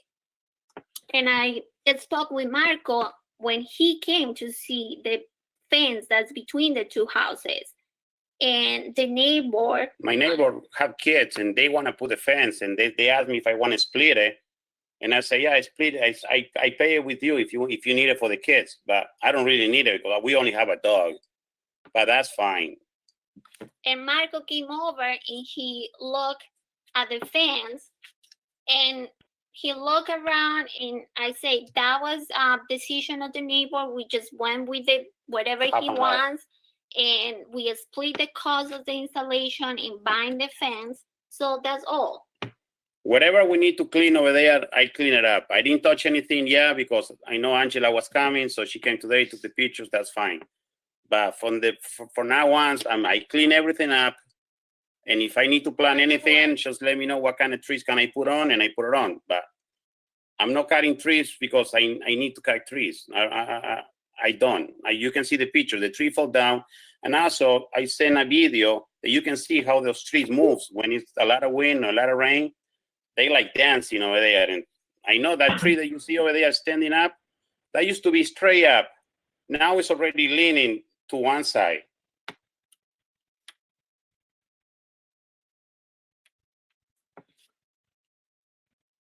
Hey, Amanda, if I may, I just have a question. Yeah. Amanda, is that okay? Yes, go ahead, Angela. So Elaine, what office did you go to? So when the first tree came down with the storm, I went to the conservation office, and it wasn't you. because the person who came before was Marco, and I don't remember her name, but she said that Marco was doing another job. So she wasn't there the first time. The second time, I left my name, address, telephone number. I never got a phone call. This was And back in she 2000. she only say Marco was doing another job in another department. So the third time, she gave me a call. She came, just look at the tree, and I showed to her, like, they were two trees. One was leaning over the second tree, and I was putting so much weight on that tree that every rain and every wind, the tree was coming down. So I was getting concerned because I don't want the tree falling on the yard and hitting anyone who was walking there. And she looked at the tree and said, there's nothing we can do. Just talk to your neighbors or talk to them and see what they say. So I'm just going to clarify this. I started working for the city in March of 2018, and that was me that you spoke to. I do have a record here. I keep records when I meet with people or when they stop by the office. I also have a record here that I met with you on May 19th of 2019 to look at the trees. Yeah. I advised you that to cut down any trees, you would need to file for an emergency certification permit per the Wetland Protection Act, and that I do understand that you do like to landscape the area, but wetlands are not clean, and you would not be able to landscape or fertilize the area and to not touch the wetlands. I have these notes right here from our meeting, Elaine. As well as, so you did speak to me all those times. As well as I do have Marco, he did inform me, he did discuss this with you as well, Mr. Amanda, another thing, do you see the line on the lot? You know, it's right next to the wetland. The line is like too close. And I go by the blueprint, and that's what I saw. I didn't know that I gotta go like so many feet off that. Because the way it's marked right on it. And I asked when I bought the house, I say, where the line goes all the way to the edge, all the way back, and then on the back is an orange stick that goes across to the other side. That's the marks that we have. So we went by those marks.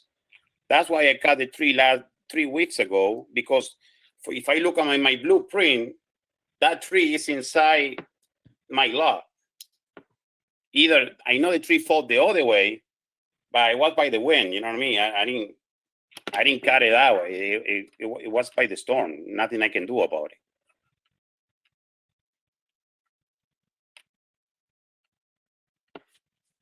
So this is Angela here. So just to clarify for you guys, so the way the Wetland Protection Act works and Order of Conditions works is that it's recorded on your deed. So once you buy that lot, you own the permit, and it's your responsibility to follow that permit. Unfortunately, when you get pulled over by a police officer for speeding, I didn't know the speed limit is not acceptable. I got it again. And it's the fact that I've spoken with you, Marco has spoken with you in the past as well about the Wetland Protection Act and your property is a little concerning for me. Okay.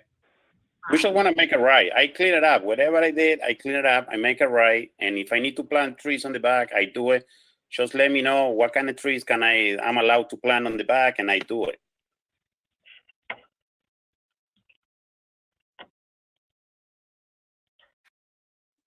Okay, this is Amanda Lansing, the chairwoman. So I kind of I'd like to go through each separate issue. I do appreciate your willingness to work with us and to want to make this right.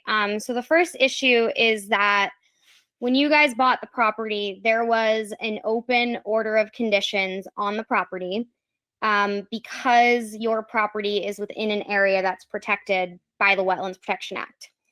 And once you assumed ownership of the property, it then became your responsibility to ensure that that permit got properly closed out. So right now, that permit has lapsed and it has expired, meaning that it was not closed out in the appropriate amount of time that was given for the project to be completed. So we do need to sort of address that and make sure that we're able to work with you guys to close this permit out so that you no longer have an open or expired permit on your property. And that may require you guys to do a little bit of work depending on what the requirements of that permit were. And that's something that we can help you through. So that's one section. And then the other section is us just determining kind of what some of the other issues that Angela has identified, and explaining, you know, an enforcement order sounds really bad, but really just what we want to do is work with homeowners to educate them on things that they were doing that they shouldn't, why we shouldn't be doing them, and how can we work together to clean up those problems. So Angela, just because you are a little bit better with this than I am, with an expired order of conditions, what is required in order to make that portion of this right in a way that we can kind of move forward with what they need to do? This is Angela here. I'm just reviewing the order of conditions, special conditions right now. I'm just reading what they had required back in 2016. So to close out the order of conditions, they would need to submit the Form 8A. They would have to have a letter from a registered professional engineer certifying that this lot is in compliance, as well as an as-built signed and stamped by the registered professional engineer, showing the post-construction conditions within all areas under the jurisdiction of the Massachusetts Wetland Protection Act. And the plan needs to include at a minimum all wetland resources, areas, boundaries with associated buffer zones, all regulatory setback areas, and locations and elevations of all stormwater management conveyances, structures, and best management designs, including foundation drains, constructed areas under this order within the wetland resource area buffer zone. So that would be one item that they would have to complete under the enforcement order to close that out. But since there is, on the site, there are a few issues with the swales. Sorry, I had a chat. The best way for us would be to do kind of something similar to what we had done for the Hill Street enforcement order, where we have to do multiple steps in the enforcement order with timelines. The first step would be to have a registered engineer go out and shoot the site and take a look and see if the swales were installed. And then we could put, if they were not installed correctly or adequately, those can be done under the enforcement order. And then once that has all been compliant, then we could issue the certificate of compliance if they meet all the conditions under Section F, after construction and perpetuity of the order of conditions. I'm just double checking the special conditions here. No stockpiling within 100 feet of the wetland. So all the stockpiles would have to be removed in order to close out the permit.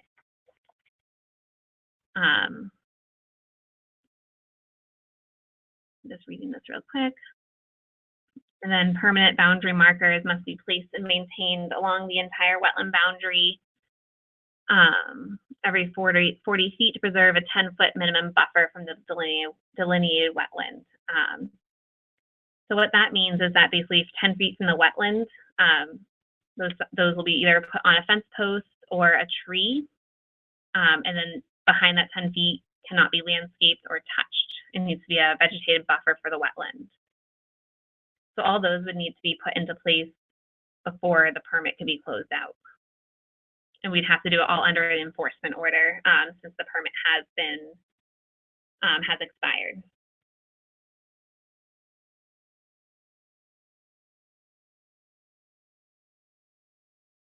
This is Amanda Lansing. Okay, that does make sense to me.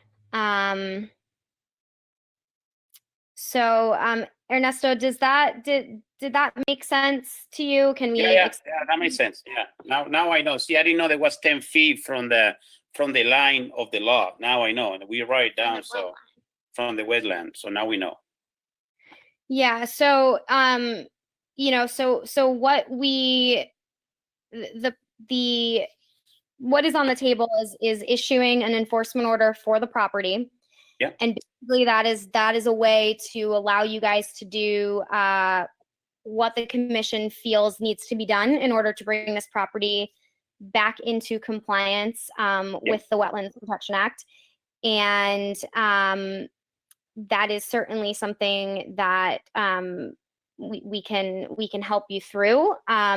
But it is something that you're going to want to do so that you can close out that old permit, because otherwise right now your property is in violation of a state law. All right. So we want to make sure that we help you guys do what you need to do to make sure that this isn't a problem again.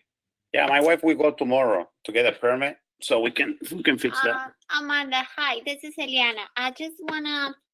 I forgot to show that the picture of the pipe that was coming from the deck is a drainage pipe. Oh, it's a French, is that the drainage go around the house? They make it go that way. That's the green pipe that Amanda showed on one of the pictures. Oh, Angela, I think it's the photo you showed of that small drain. Yeah, that's the one. That's the one around the house.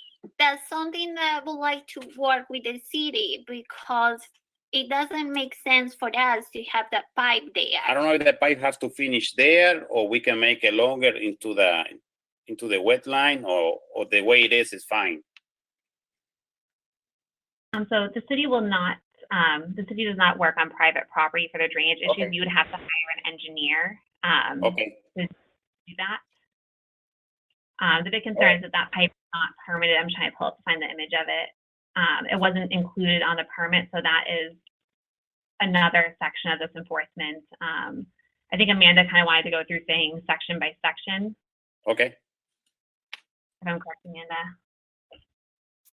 Yeah, I just wanted to make sure that we were, we were just going through it clearly, so that the process is understood. That That's one, all.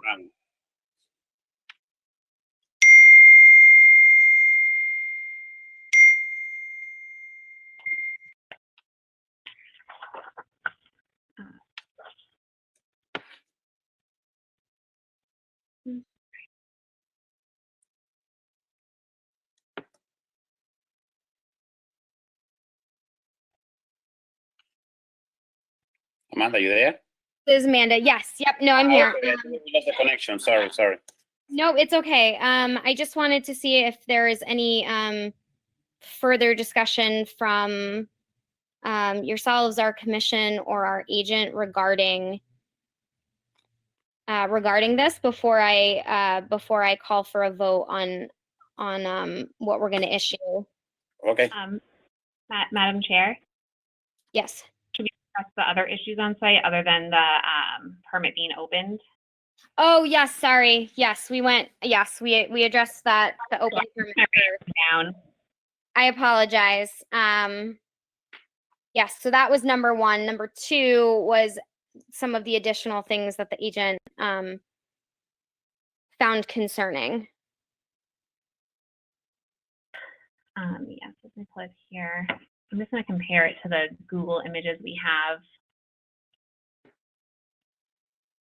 So the main issues of the yard debris and yard waste right on the edge of the slope here on their property. And the 10-foot buffer, obviously, and all of this debris over here. I think if we refer to that and the asphalt on the property that's near the wetlands, I think the best way to pursue this would be to require that obviously that they remove everything from the resource area, and they have to restore it back to what was proposed on the plan, which is a naturally vegetated resource area. So after they remove everything and dispose of it properly to all state and federal regulations,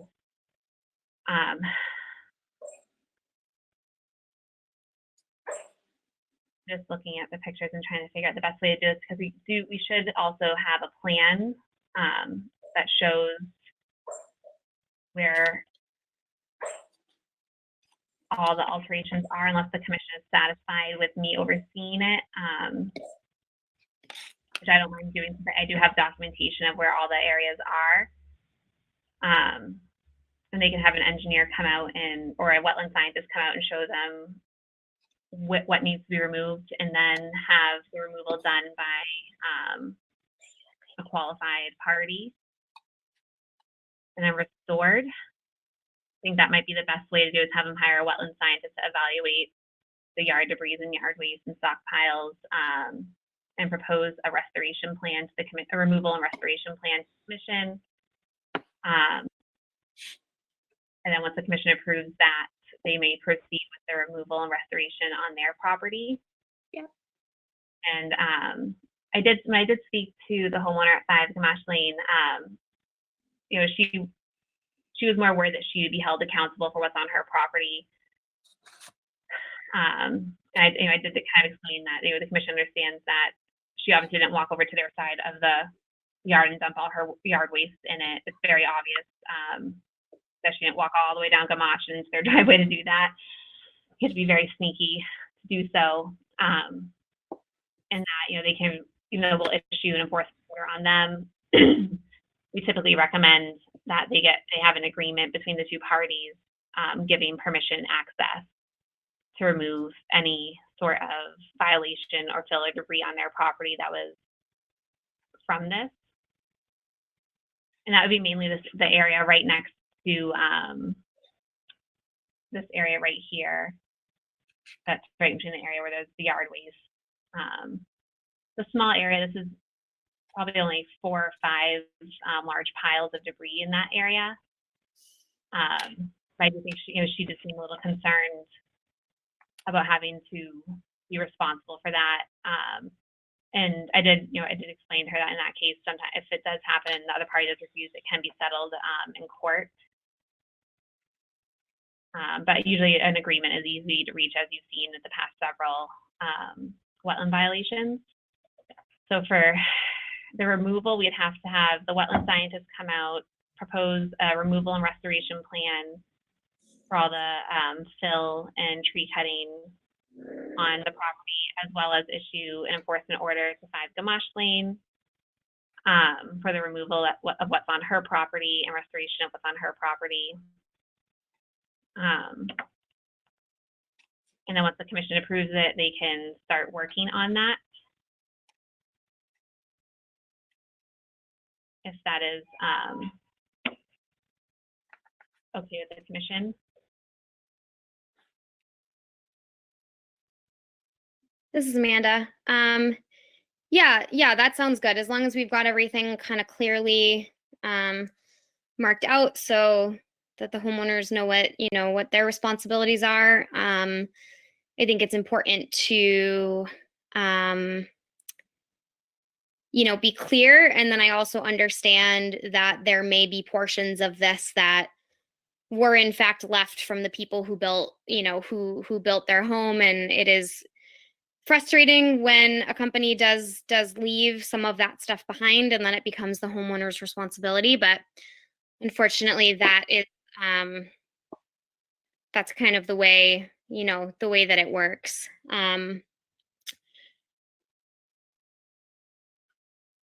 Yeah, I think I'm good. I've had my questions answered. Does anybody else on the commission have anything additional to add or comment on?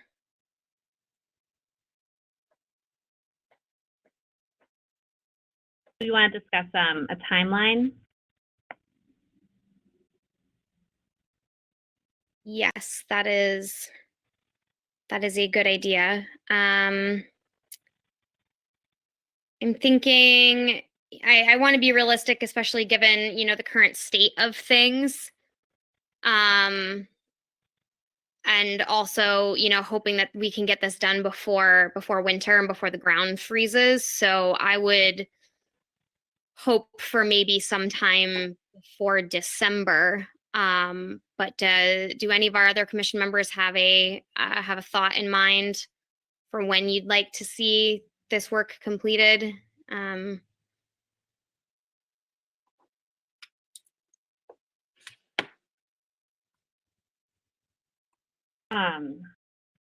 This is Liz. I mean, I guess I would say as soon as possible. And we still have some time left, so Yeah. that would be good.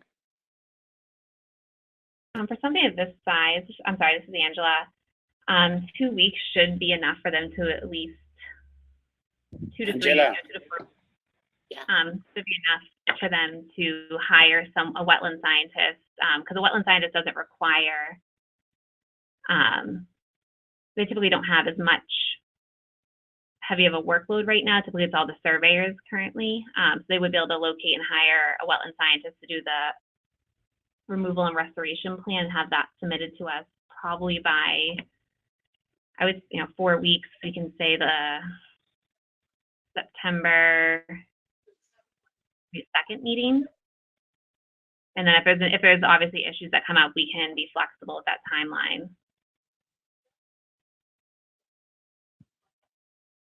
Then they can at least start working on it, because fall is the ideal time for restoration. Fall and spring are ideal time for restoration.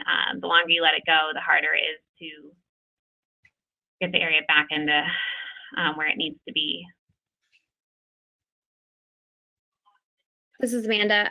Yeah, Angela, that makes sense. I would say if we can aim to have that information by the second meeting in September. What is that, the 22nd? Yes. To get the ball rolling, I think, yeah, I think that's okay. And then again, if there are issues with finding a wetland scientist or getting that work done, we can work with the homeowners as long as we're aware that there's a problem. This is Angela again, and then at that meeting, we could come to an agreement on, depending, because we don't know what the weather is going to be like this fall and winter. We can say we want the area done before July of 2021. But we can, discuss like a timeline. I can put in the enforcement order at that meeting. A timeline will be presented as well for the restoration that meets the requirement of being completed by July of 2021 or June, whatever the commission would feel comfortable with. Okay, yeah. I think July is a good time. That gives, a full spring for things to vegetate. I don't know if anybody else on the commission has any thoughts on that, or want just agree. No, this is Chuck Raymond. That sounds fair but appropriate. Great, thanks, Chuck. All right, so we're looking for a restoration plan by the September 22nd meeting, hopefully, with the remediation and everything being completed by July of 2021. Correct. That would be for the yard waste, debris, stockpiling portion of the enforcement order. Correct. Or to close out the older permit, I think it'd be beneficial for us to at least have a plan, or if more items need to be done, an update, I guess, by the next meeting. So we know if they need to do site work, like for example, if they need to put in a swale, or if they need to, move the driveway, whatever needs to happen to make this meet the approved plan. We're aware of it. The commission will aware of it and approve it, or the commission can say, nope, you need to do A, B, and C instead. So maybe by the September 8th meeting, we can have the certificate of compliance application in by, or we can do the September 22nd meeting, but no work can take place until the commission sees an as-built. I don't know how the commission wants to word that. I would like to see what the, I think it'd be prudent for us to have an as-built with the elevations and everything, showing that the swale needs to be in or isn't in, or what's proposed for the swale before we allow any work to take place under the enforcement order. If that makes sense. This is Amanda. Yeah, that makes sense to me. I think I would prefer to give until the September 22nd meeting, and that's just because one, like, I know there's a lot of different engineers around and people might be looking for work, but it can be a little daunting and a little difficult to kind of do that kind of research and find somebody and get somebody out there in such a short amount of time. So my preference would be giving until the September 22nd meeting for that as well. But I don't know how the rest of the commission feels about that. We want notification maybe by the September 8th meeting if they need to install, if they need to do any work on site under the order for the swale, for the stormwater aspects of this. Because we won't be able to issue the certificate of compliance and they won't be able to file for that until the swale is installed and vegetative buffers installed, as well as the, sorry, I'm just pulling this up here, the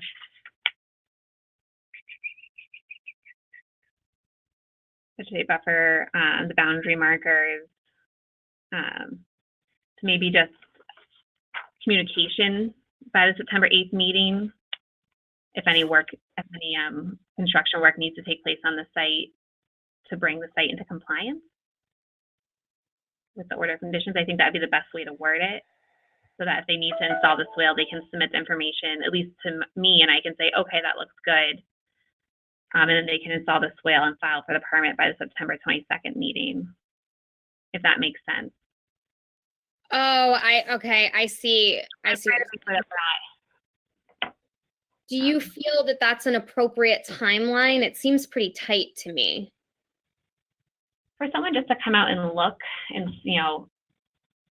most engineers or surveyors can get out there and take a look at least, and say, yeah, you're going to have to, get a backhoe in here. You're going to have to install a swale. They can probably come out and take a look and do an estimate and say, yes, work needs to be done, or no, work doesn't need to be done in that time frame. Obviously, if that's not doable, it's understandable. I just don't want to have no notification that work's being done. I don't want to leave out allowing the work to bring the site into compliance.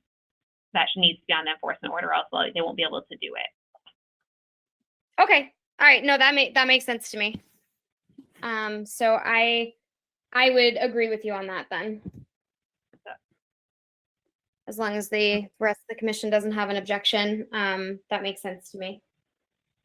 So here's what I wrote down proposed, and I've finagled some of the words out for the commission. The enforcement to-do list.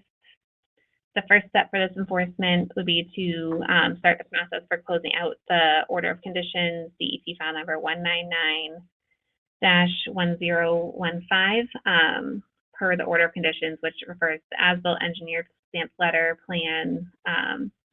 Have this application in by the September 22nd meeting, as well as any work that needs to take place to bring the site into compliance.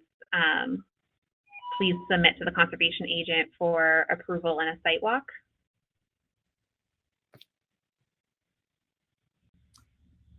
This is Amanda. That sounds good to me.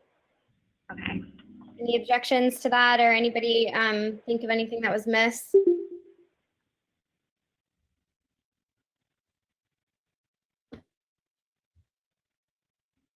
Okay, hearing none, then I would say that sounds good. All right. Yeah. Right. Sorry. Someone joined. Right, and then so for the second part of the enforcement order, have a professional wetland scientist review the area and submit a propose a removal and restoration plan to the commission by the September 22nd meeting, as well as a timeline for the removal and restoration, including methodology. Let's write down timeline, methodology.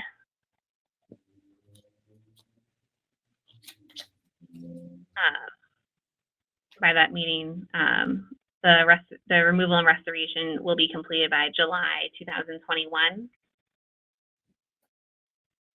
And that part of the order will go to the abutter at 5 Gamache Lane as well.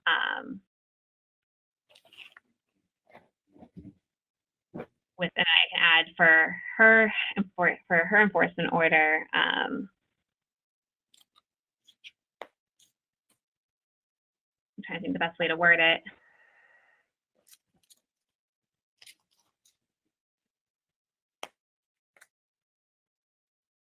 Either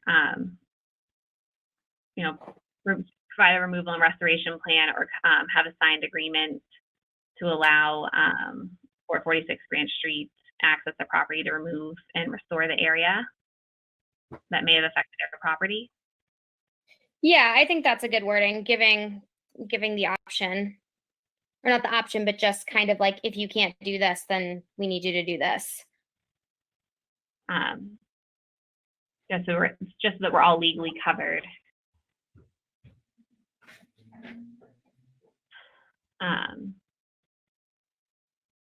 That's what I have. Does anyone from the commission want to add anything?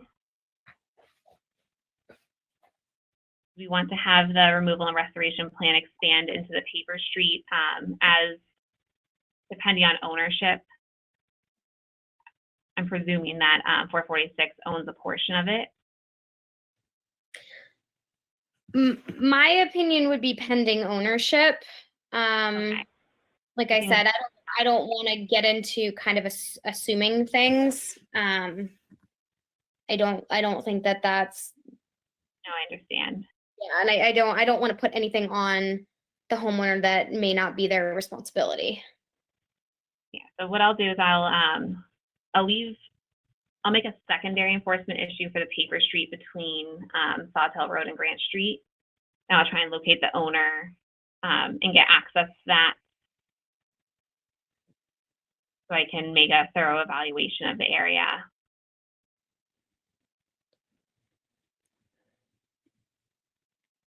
So we won't include that under these enforcement orders. Yeah, and then I would, I know you're really good at working with homeowners on this kind of stuff, but just doing your best to work with these homeowners, because this is a lot of information for sure. So just to ensure that everybody kind of understands what's expected. I know you're really good at that anyway, but I know it's like hard enough for me to follow what we're doing. So I just want to make sure that we're able to kind of help them through this. Absolutely.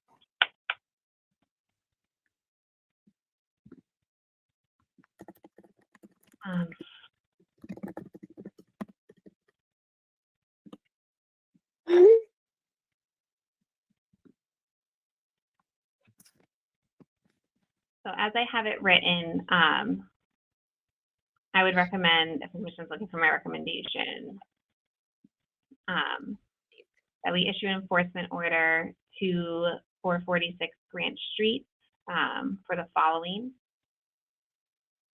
The following violations we discussed during the meeting, and the actions for them to do would be to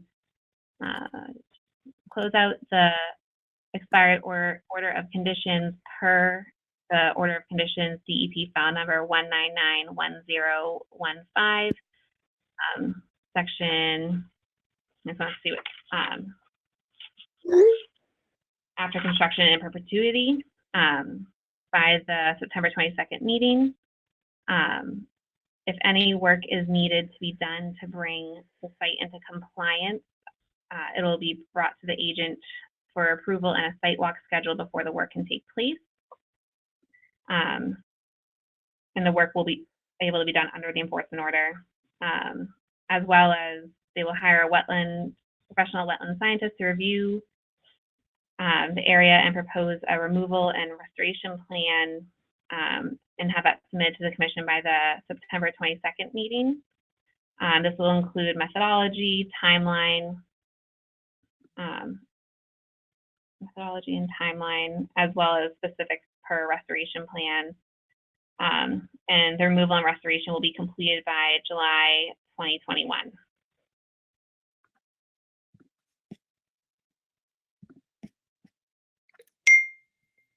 This is Amanda. I think you hit everything. I know it's a lot. So if there's no further discussion, I will ask for a motion to, or does anybody want a motion to issue the enforcement order to 446 Grant Street with all of the details that our agent just read into the record? Quick question, Madam Chairperson, this is Chuck Raymond. Yes. Would so the motion covers both the expired order and the enforcement order? Yeah, so Is that correct? the first part sorry. about the expired order is on the to-do list for the enforcement order. So that's like the first part, and then there's like a secondary I see. part. I see what you mean. Okay. All right. All right. I'll make that motion then. That's fine. Okay, thanks, Chuck. Do I have a second? This is Jeffrey Glynn, and I'll second.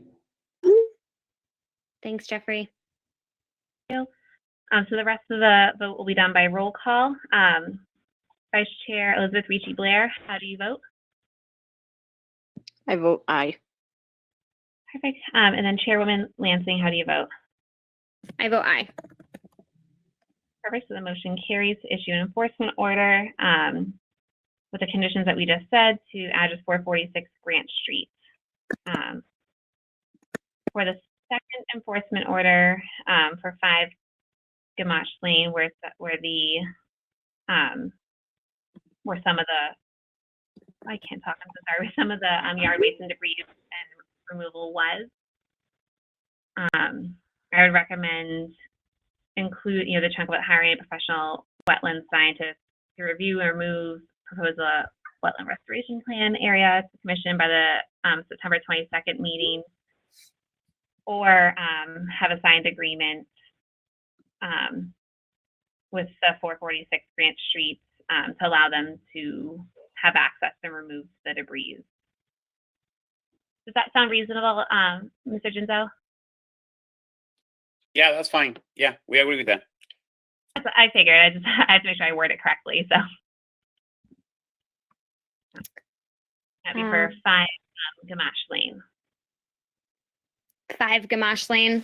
That's what I was just going to ask you to repeat the address for me. Okay, do I have a motion to issue the enforcement order for 5 Gamache Lane with the details that our agent just read in?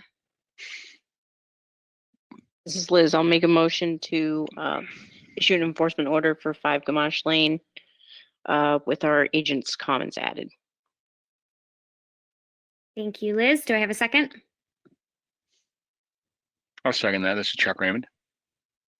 Thanks, Chuck. I just writing this down.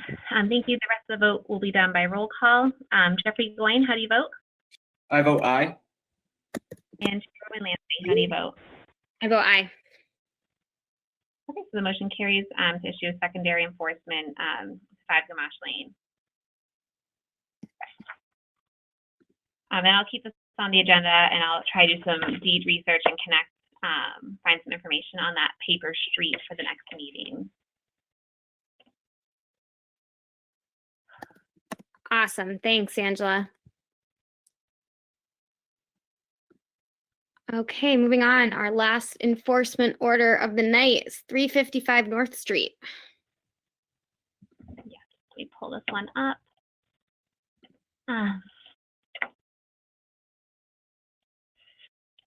So I had received a complaint about someone clearing the trees and clearing vegetation right along. There's an intermittent stream that goes through this property. as well as several other properties in this area, and it connects, it goes under the road on North Street and through Leominster. That's here. So the property highlighted in red is the property. They did some tree clearing in here, and they had started installing a fence. Unfortunately, this area back here, I have the street over here is Camp Street, which is a private street. There's only a couple of residents there. I've been working with them with a couple other issues, just in regard to some other issues in this neighborhood. So I've been out to the site frequently. I've walked 15 Camp Road many times. And this back area over here is usually very wet, has more moss, and there is quite a few trees out there. And then I received a phone call that they were installing fences, they were putting concrete posts in the ground and clearing all the trees. And some of the posts were being put in the area that is was considered wetland in the past. There was also a past enforcement order and permit for another abutting property as well. Unfortunately, it was for a minor offense, so there was no engineered plans or wetland plans. It was more of just an agreement to remove a bridge. So as I go through the pictures, you'll see a lot of the trees. Since we're in a drought, this area is obviously pretty dry. This is a portion of the wetland in the background over here, the green area. And this is 17 Stewart Ave. Yeah, that's 17 Stewart Ave, right where that bridge is that was supposed to be removed. Right where that bridge is where there's an intermittent stream that flows underneath there. In this area, I was basically standing in the wetland. This whole area was designated as a wetland per the commission back in 2007. This dog kennel, according to the information from the file on Stewart Ave, is in the wetland, and as you can see, there's a fence post right here. Kind of blends in a little bit. It's a fresh fence post and a fresh concrete right there, as well as some trees, tree branches from clearing the trees. And then this is just more of the property line area. This is on the other side of the property, and it's a little bit higher up. This area is not considered wetland, but it is in the buffer zone. And this was a hole, and I thought it was really bright. I couldn't see. There's actually water in the hole. It was very deep. You could hear it. You could hear it when you were standing over it. And I thought it was visible, but in the picture, but it's not. I believe that's probably where they were going to put another fence post, or I have no idea what else that might be. And this is just standing from farther back of the area. This is kind of the mossy, grassy, it's typically back here. Usually, last time I was out here was in April, and it had, this whole area was green and wet. There's some larger trees in here. This is the first pile of tree brush and branches. That was another post that was put in.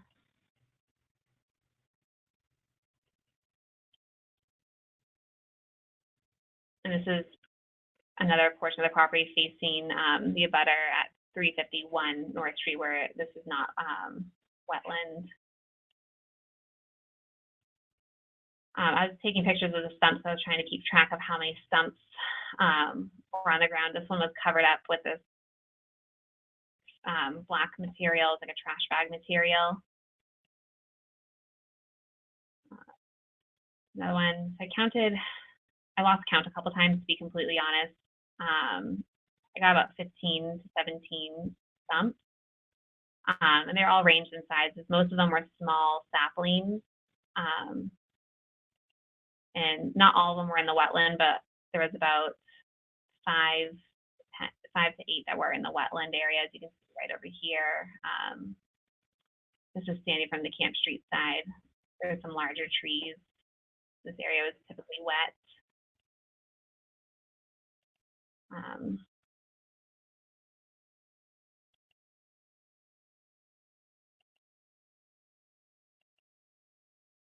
Those are all the pictures. I did speak to I did send out a letter to the address with the information I had here at City Hall, which was that it was owned by Nicholas Quirk. I did find out after, I did leave a site visit form. Whenever I go to a site, I leave a form, I take a picture of it, add to the file, and I also leave it on the site I either hand deliver it or I tape it to the door just so that they're aware that I stopped by. And so there are new homeowners. So I sent the letter and it got forwarded to the new homeowner who actually just emailed me. So I don't believe the current homeowners are on the call. But I did speak with them. They did contact me.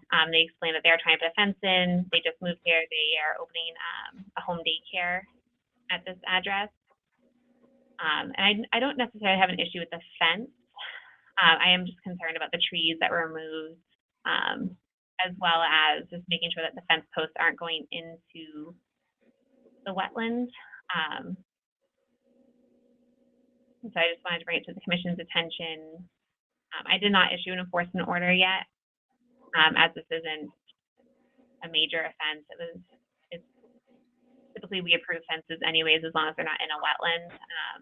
But where a portion of the fence is right along 17 Stewart in the back of 359, the posts are already there. That area is typically wet, and that's where I had that. There was a hole that had water in it. That would be the area of concern. And typically, if you're doing work, the regulations are very clear that the exemptions only apply if you're in the buffer zone. They don't apply if you're in the resource area. So once you get into the buffer zone, you need to get a permit for that territory per the regulations.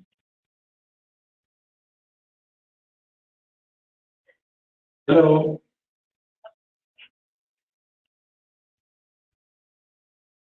Sorry, if you just wait until the commission finishes their discussion, and the chair will open it to the homeowner. This is Amanda. Yeah, does anybody have any questions on this one? Any comments?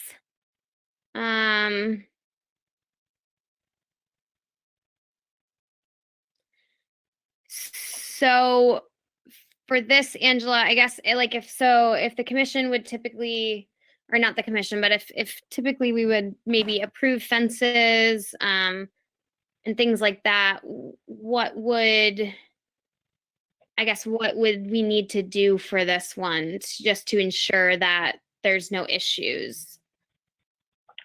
Hi, this is Angela here. So the way I look at it, when you read the regulations, it's very clear that once you enter the resource area, you need to file either an RDA or an NOI, because you do need a permit for that. So I would, we can discuss it with the homeowner if they want to remove the fence posts from that area and move the fence line over. So it's out of the wet area. It's not very wet right now because of the drought, but when I was standing in a hole, you could hear the water running, which was really cool. Or because since it's a fence, I tend to prefer fences when children are involved for safety reasons, and it keeps track of the wetland. Not that I don't like children, I just think children tend to make a mess and leave balls and toys everywhere, and we don't want that ending up in the culvert pipe, obviously. So I would maybe suggest if they wanted to keep the fence line where it is, requiring an RDA with a plan to install the fence, and then we discuss replanting of trees, or if the commission is fine with the trees being cut down, we could just add that in as a retroactive part of the RDA, because most of the trees were out of the wet area, but they were right on the cusp of being in the wetland, and some of them were in the typically wet area.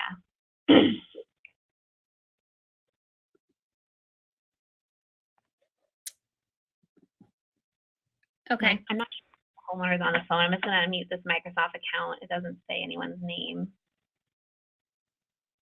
It won't let me in. Hello. This is Jonathan Medrano. I'm the new owner of 355 North Street.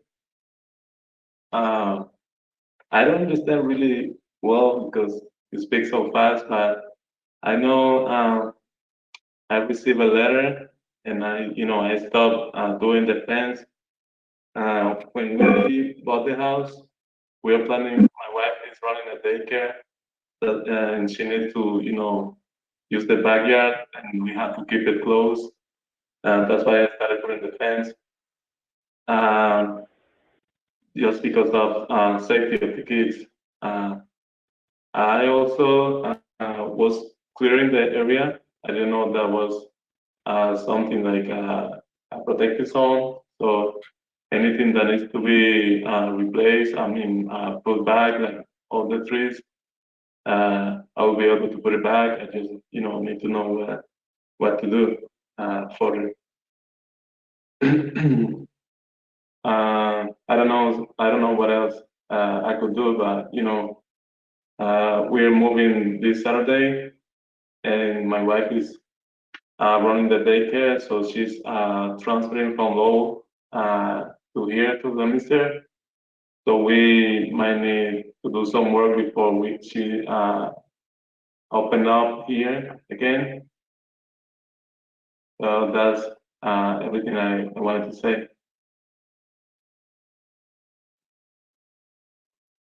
Great, thank you. Thank you.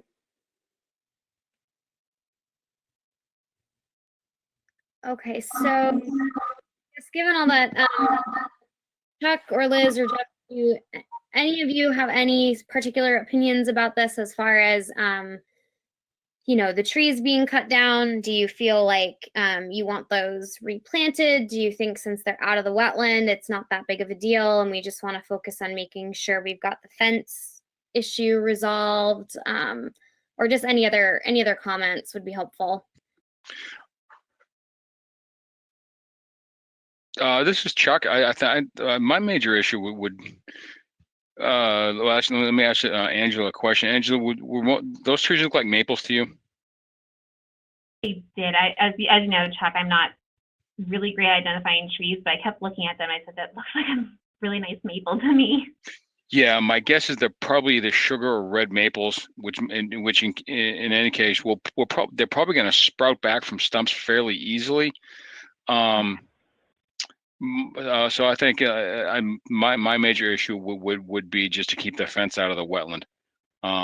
I think if we just now leave that intermittent stream / wetland alone, I think it'll probably fill in pretty well on its own without having to disturb it more. Yeah. My only concern with no tree coverage back there is that I'm trying to share my screen. Somehow I thought you guys could see this. I apologize. There you go. As you guys see here, the backyard was heavily shaded. There were old growth trees. Wetlands rely on shade for those wetland species, and because now it's all opened, it might dry up the water that goes there, and it might eventually, kill off the wetlands. But they're not going to be replacing the ones that were cut down with full-size trees. They're going to have to come in from fairly small trees anyway. I'm sorry, what did you just say? I said, yeah, that's the kind of where it's really hard. It's like you can't go get a 30-year-old tree and plant it. You're right. They're not going to plant the 40-foot tall tree. So, yeah. So I think either way we're probably in a similar situation. I honestly I think it'll fill in pretty well, and probably a little more quickly than we're thinking. So I think as long as my opinion is, I think if we just keep the fence out of the wetland, I think we're doing well.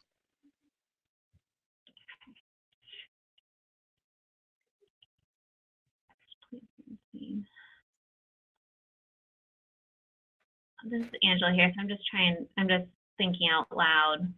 I'm going to unmute the homeowner, so I do have a couple questions, if that's okay with you, Amanda. Yes, please go ahead. So on your property line, if you're looking at your house from the backyard to the right, all those fence posts have already been cemented in, correct? Yeah, but that side is cemented. All right. So basically what happens is because this is a wetland, there's a couple different things that can happen. The commission is the jurisdictional authority as a group. So they can basically issue an enforcement order for you to remove the fence posts and move them out of the resource area. Because then that would be an exempt activity. And under the enforcement order, you'd be allowed to remove those fence posts and restore, and the area will restore itself just because of the vegetation out there. Or you could file for a permit to keep the fence posts there, but that would require an engineer plan. It would take a lot more, it would take some more time.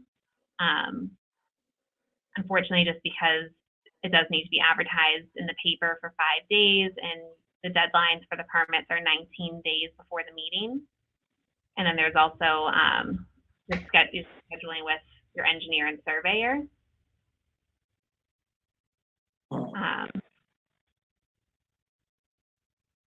So that is something for you to consider. So how do I know, like, where can I put the fence on? Like, how far from the wetland? And the wetland is the line is close to the edge of the load, or it is. I'm sorry, I didn't hear what you said. Yeah, I was asking, like, how do I know how far can I be from the wetland, and how do I know which is the line, like, limit the wetland? Like, how do I know where's the wetland? Like, where did it start and when did it end on the property? So basically, you would have to hire an engineer or a wetland scientist to come out, and they will. Did you have a survey done before you installed the fence, so you know you're putting it on your property? No, I was, following the blueprint with the dimensions and putting using the neighbor's fence, what they have on the left side. Okay, so you did not have the property surveyed. No. So basically, in order for you to get an accurate delineation, you would have to have an engineer come out and survey it. Mm-hmm. I would say, I'm not a wetland scientist, but in my experience, it's really difficult in a drought to identify wetlands. You would really need a professional wetland scientist. The only reason I know is because I've been out to the site is the wetlands are about, I'm trying to see, we kind of go across, like for this way. Oh, that's not gonna work, hold on. They go in this weird shape. I don't know if you can see the red line, like through the yard this way almost. This is not obviously accurate or like a surveyed plan, but yeah, they kind of shape your yard very oddly. So you'd really, you would have to remove the posts that are over here in the wetland area and move them this way.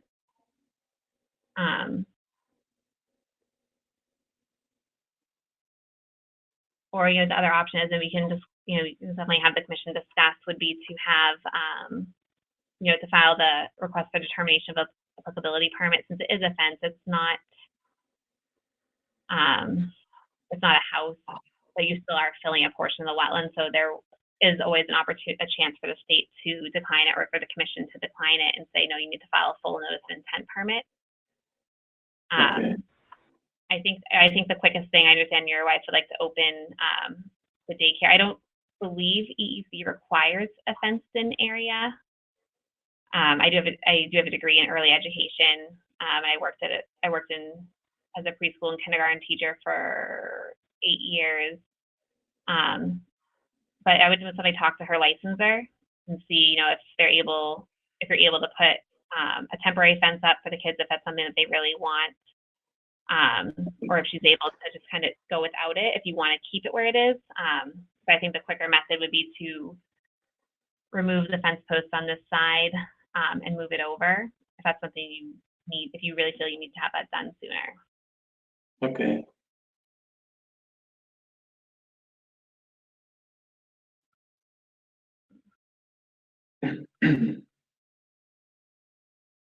Yeah, that's that's okay. I don't know.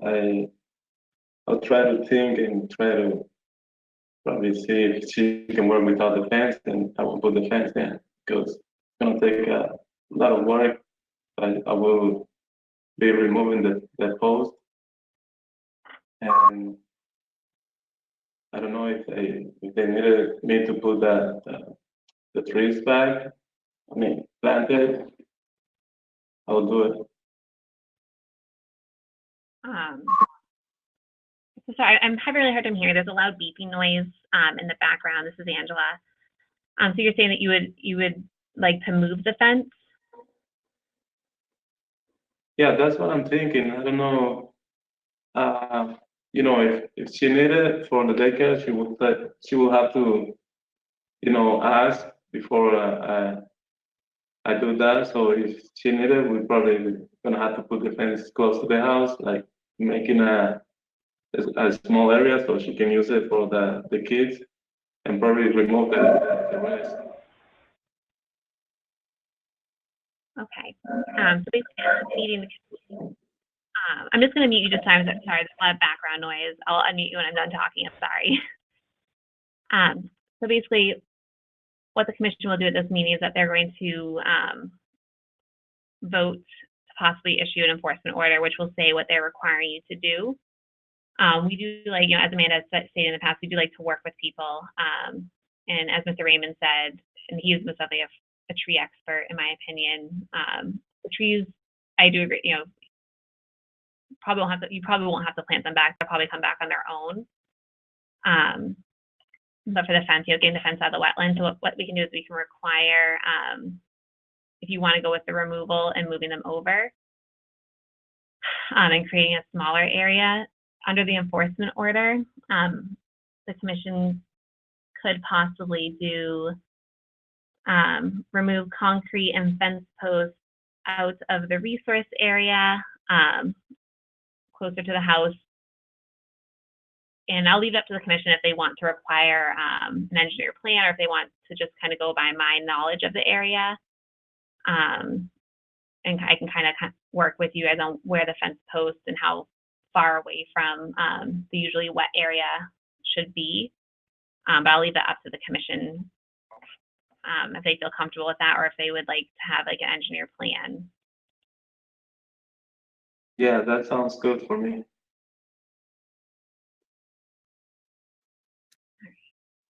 This is Amanda.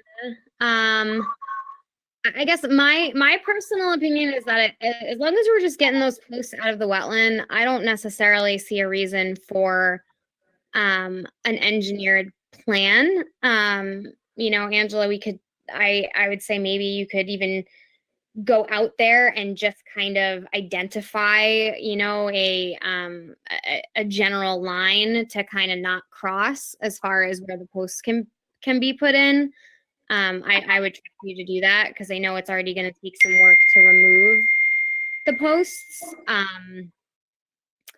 So that would be that's my personal thought, is that if we're getting them out, if you can work with the homeowner on site to just identify where it's okay to place the posts, I would be comfortable with that. I don't know how everybody else feels.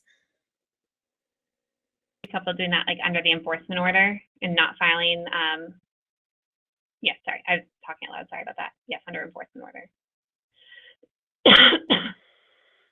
Yeah, so to remove, under the enforcement order, to remove the posts from the wetland, and then for you to just help identify where is okay for those posts to go back in. So just like a general line of like, don't cross here and you're fine. Okay. I personally am comfortable with that, but I don't know I'd like to know if the rest of the commission would be comfortable with that. This is Liz. Yeah, I agree. I don't think we need an engineer or anything like that. As long as we get those posts out and get the fence out to where it should be, I think that's fine.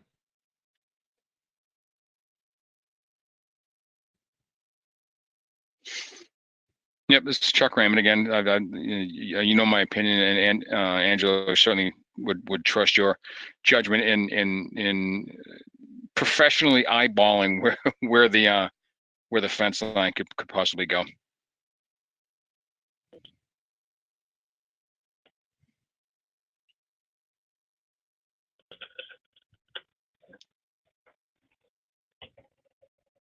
Let me see.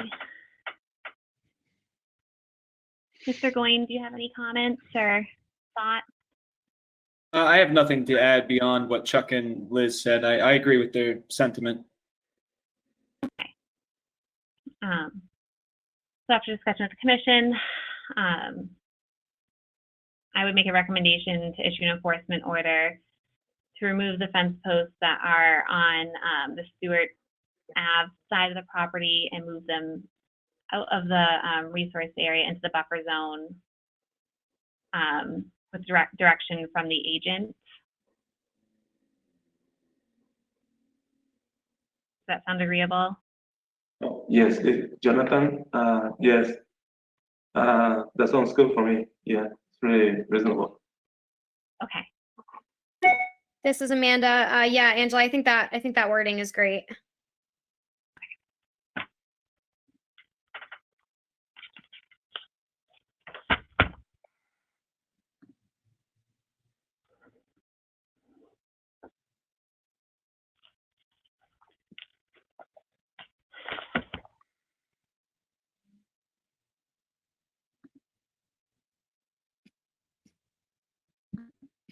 Okay. So I guess if there is no further discussion, is there anything else that you think we need to add, Angela, before I ask for a motion? I just want to make sure we don't miss anything. Sure. So I'm just writing this down so I don't forget tomorrow morning. Sorry. So remove the fence posts and through outside with direction from the agent. I understand that they are on a tight timeline anyways, but do we want to put a time limit on this? Say by the end of, what month are we in? Sorry, August. By the end of October, it'll be removed and relocated. Or we understand that you obviously want to open the daycare and move in and have everyone settled probably before that, but do you think that's needed, Amanda? Yeah, I mean, I think that's good just so that we can make sure that it gets done. So if the rest of the commission is okay with that 2-month window, kind of hoping that it would get done sooner, as I'm sure the homeowner would like, I'm fine with that. Yes, Jonathan, homeowner. So I will start removing those posts as soon as possible. So just let me know if I can start immediately. John, as well, I'll issue the enforcement order and I'll give you a call tomorrow and we can kind of go over everything. I can even meet you on site sometime this week and we can talk in person if that's easier. But I'll give you a call tomorrow morning and we can discuss everything and try to just make sure you understand everything, okay? Yes, thank you very much. Yeah, Angela, I would say, given that, I would say if we say by the October 13th meeting, that's our first meeting in October, I think that's reasonable.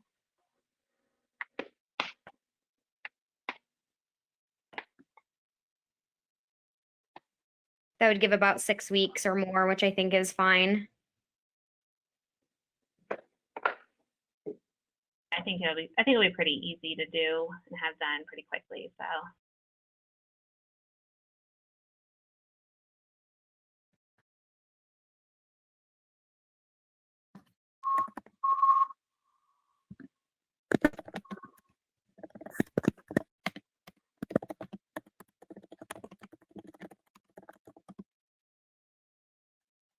So as we have it, my recommendation would be to issue an enforcement order 355 North Street, have them remove the fence post from the Stewart Ave side of the property that is in the resource area, out of the resource area with direction from the agent to ensure compliance, and to have this done by the October 13th meeting.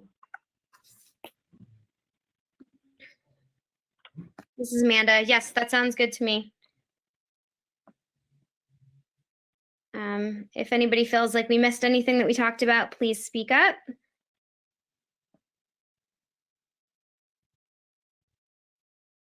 Okay, then if there is no further discussion, I will ask if I could have a motion to issue the enforcement order for, sorry, Angela, what property is this? I lost my agenda. I apologize. 355 North Street. Oh, sorry, I took down the agenda. That's my fault. It's okay. It's okay. A motion to issue the enforcement order for 355 North Street with the with all of the details that our agent just read in.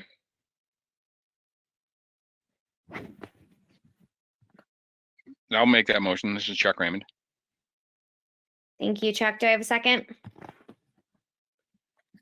This is Liz. I'll second. Thank you, Liz. All right, the rest of the vote will be done by roll call. Jeffrey Goyne, how do you vote? I vote aye. And Chairwoman Amanda Lansing, how do you vote? I vote aye. So the motion carries. To issue enforcement order 355 North Street to remove the fence post from the Stewart Ave side of the yard with direction from the agent by the end of, by the October 13th meeting.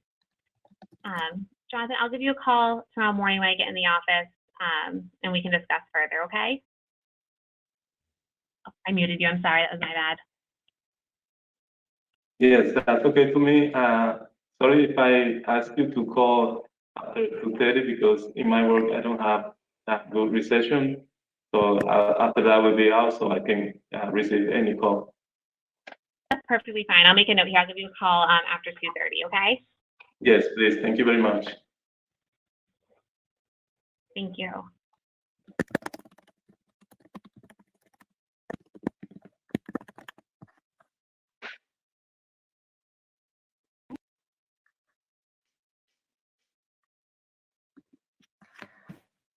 Okay, just about done here, guys.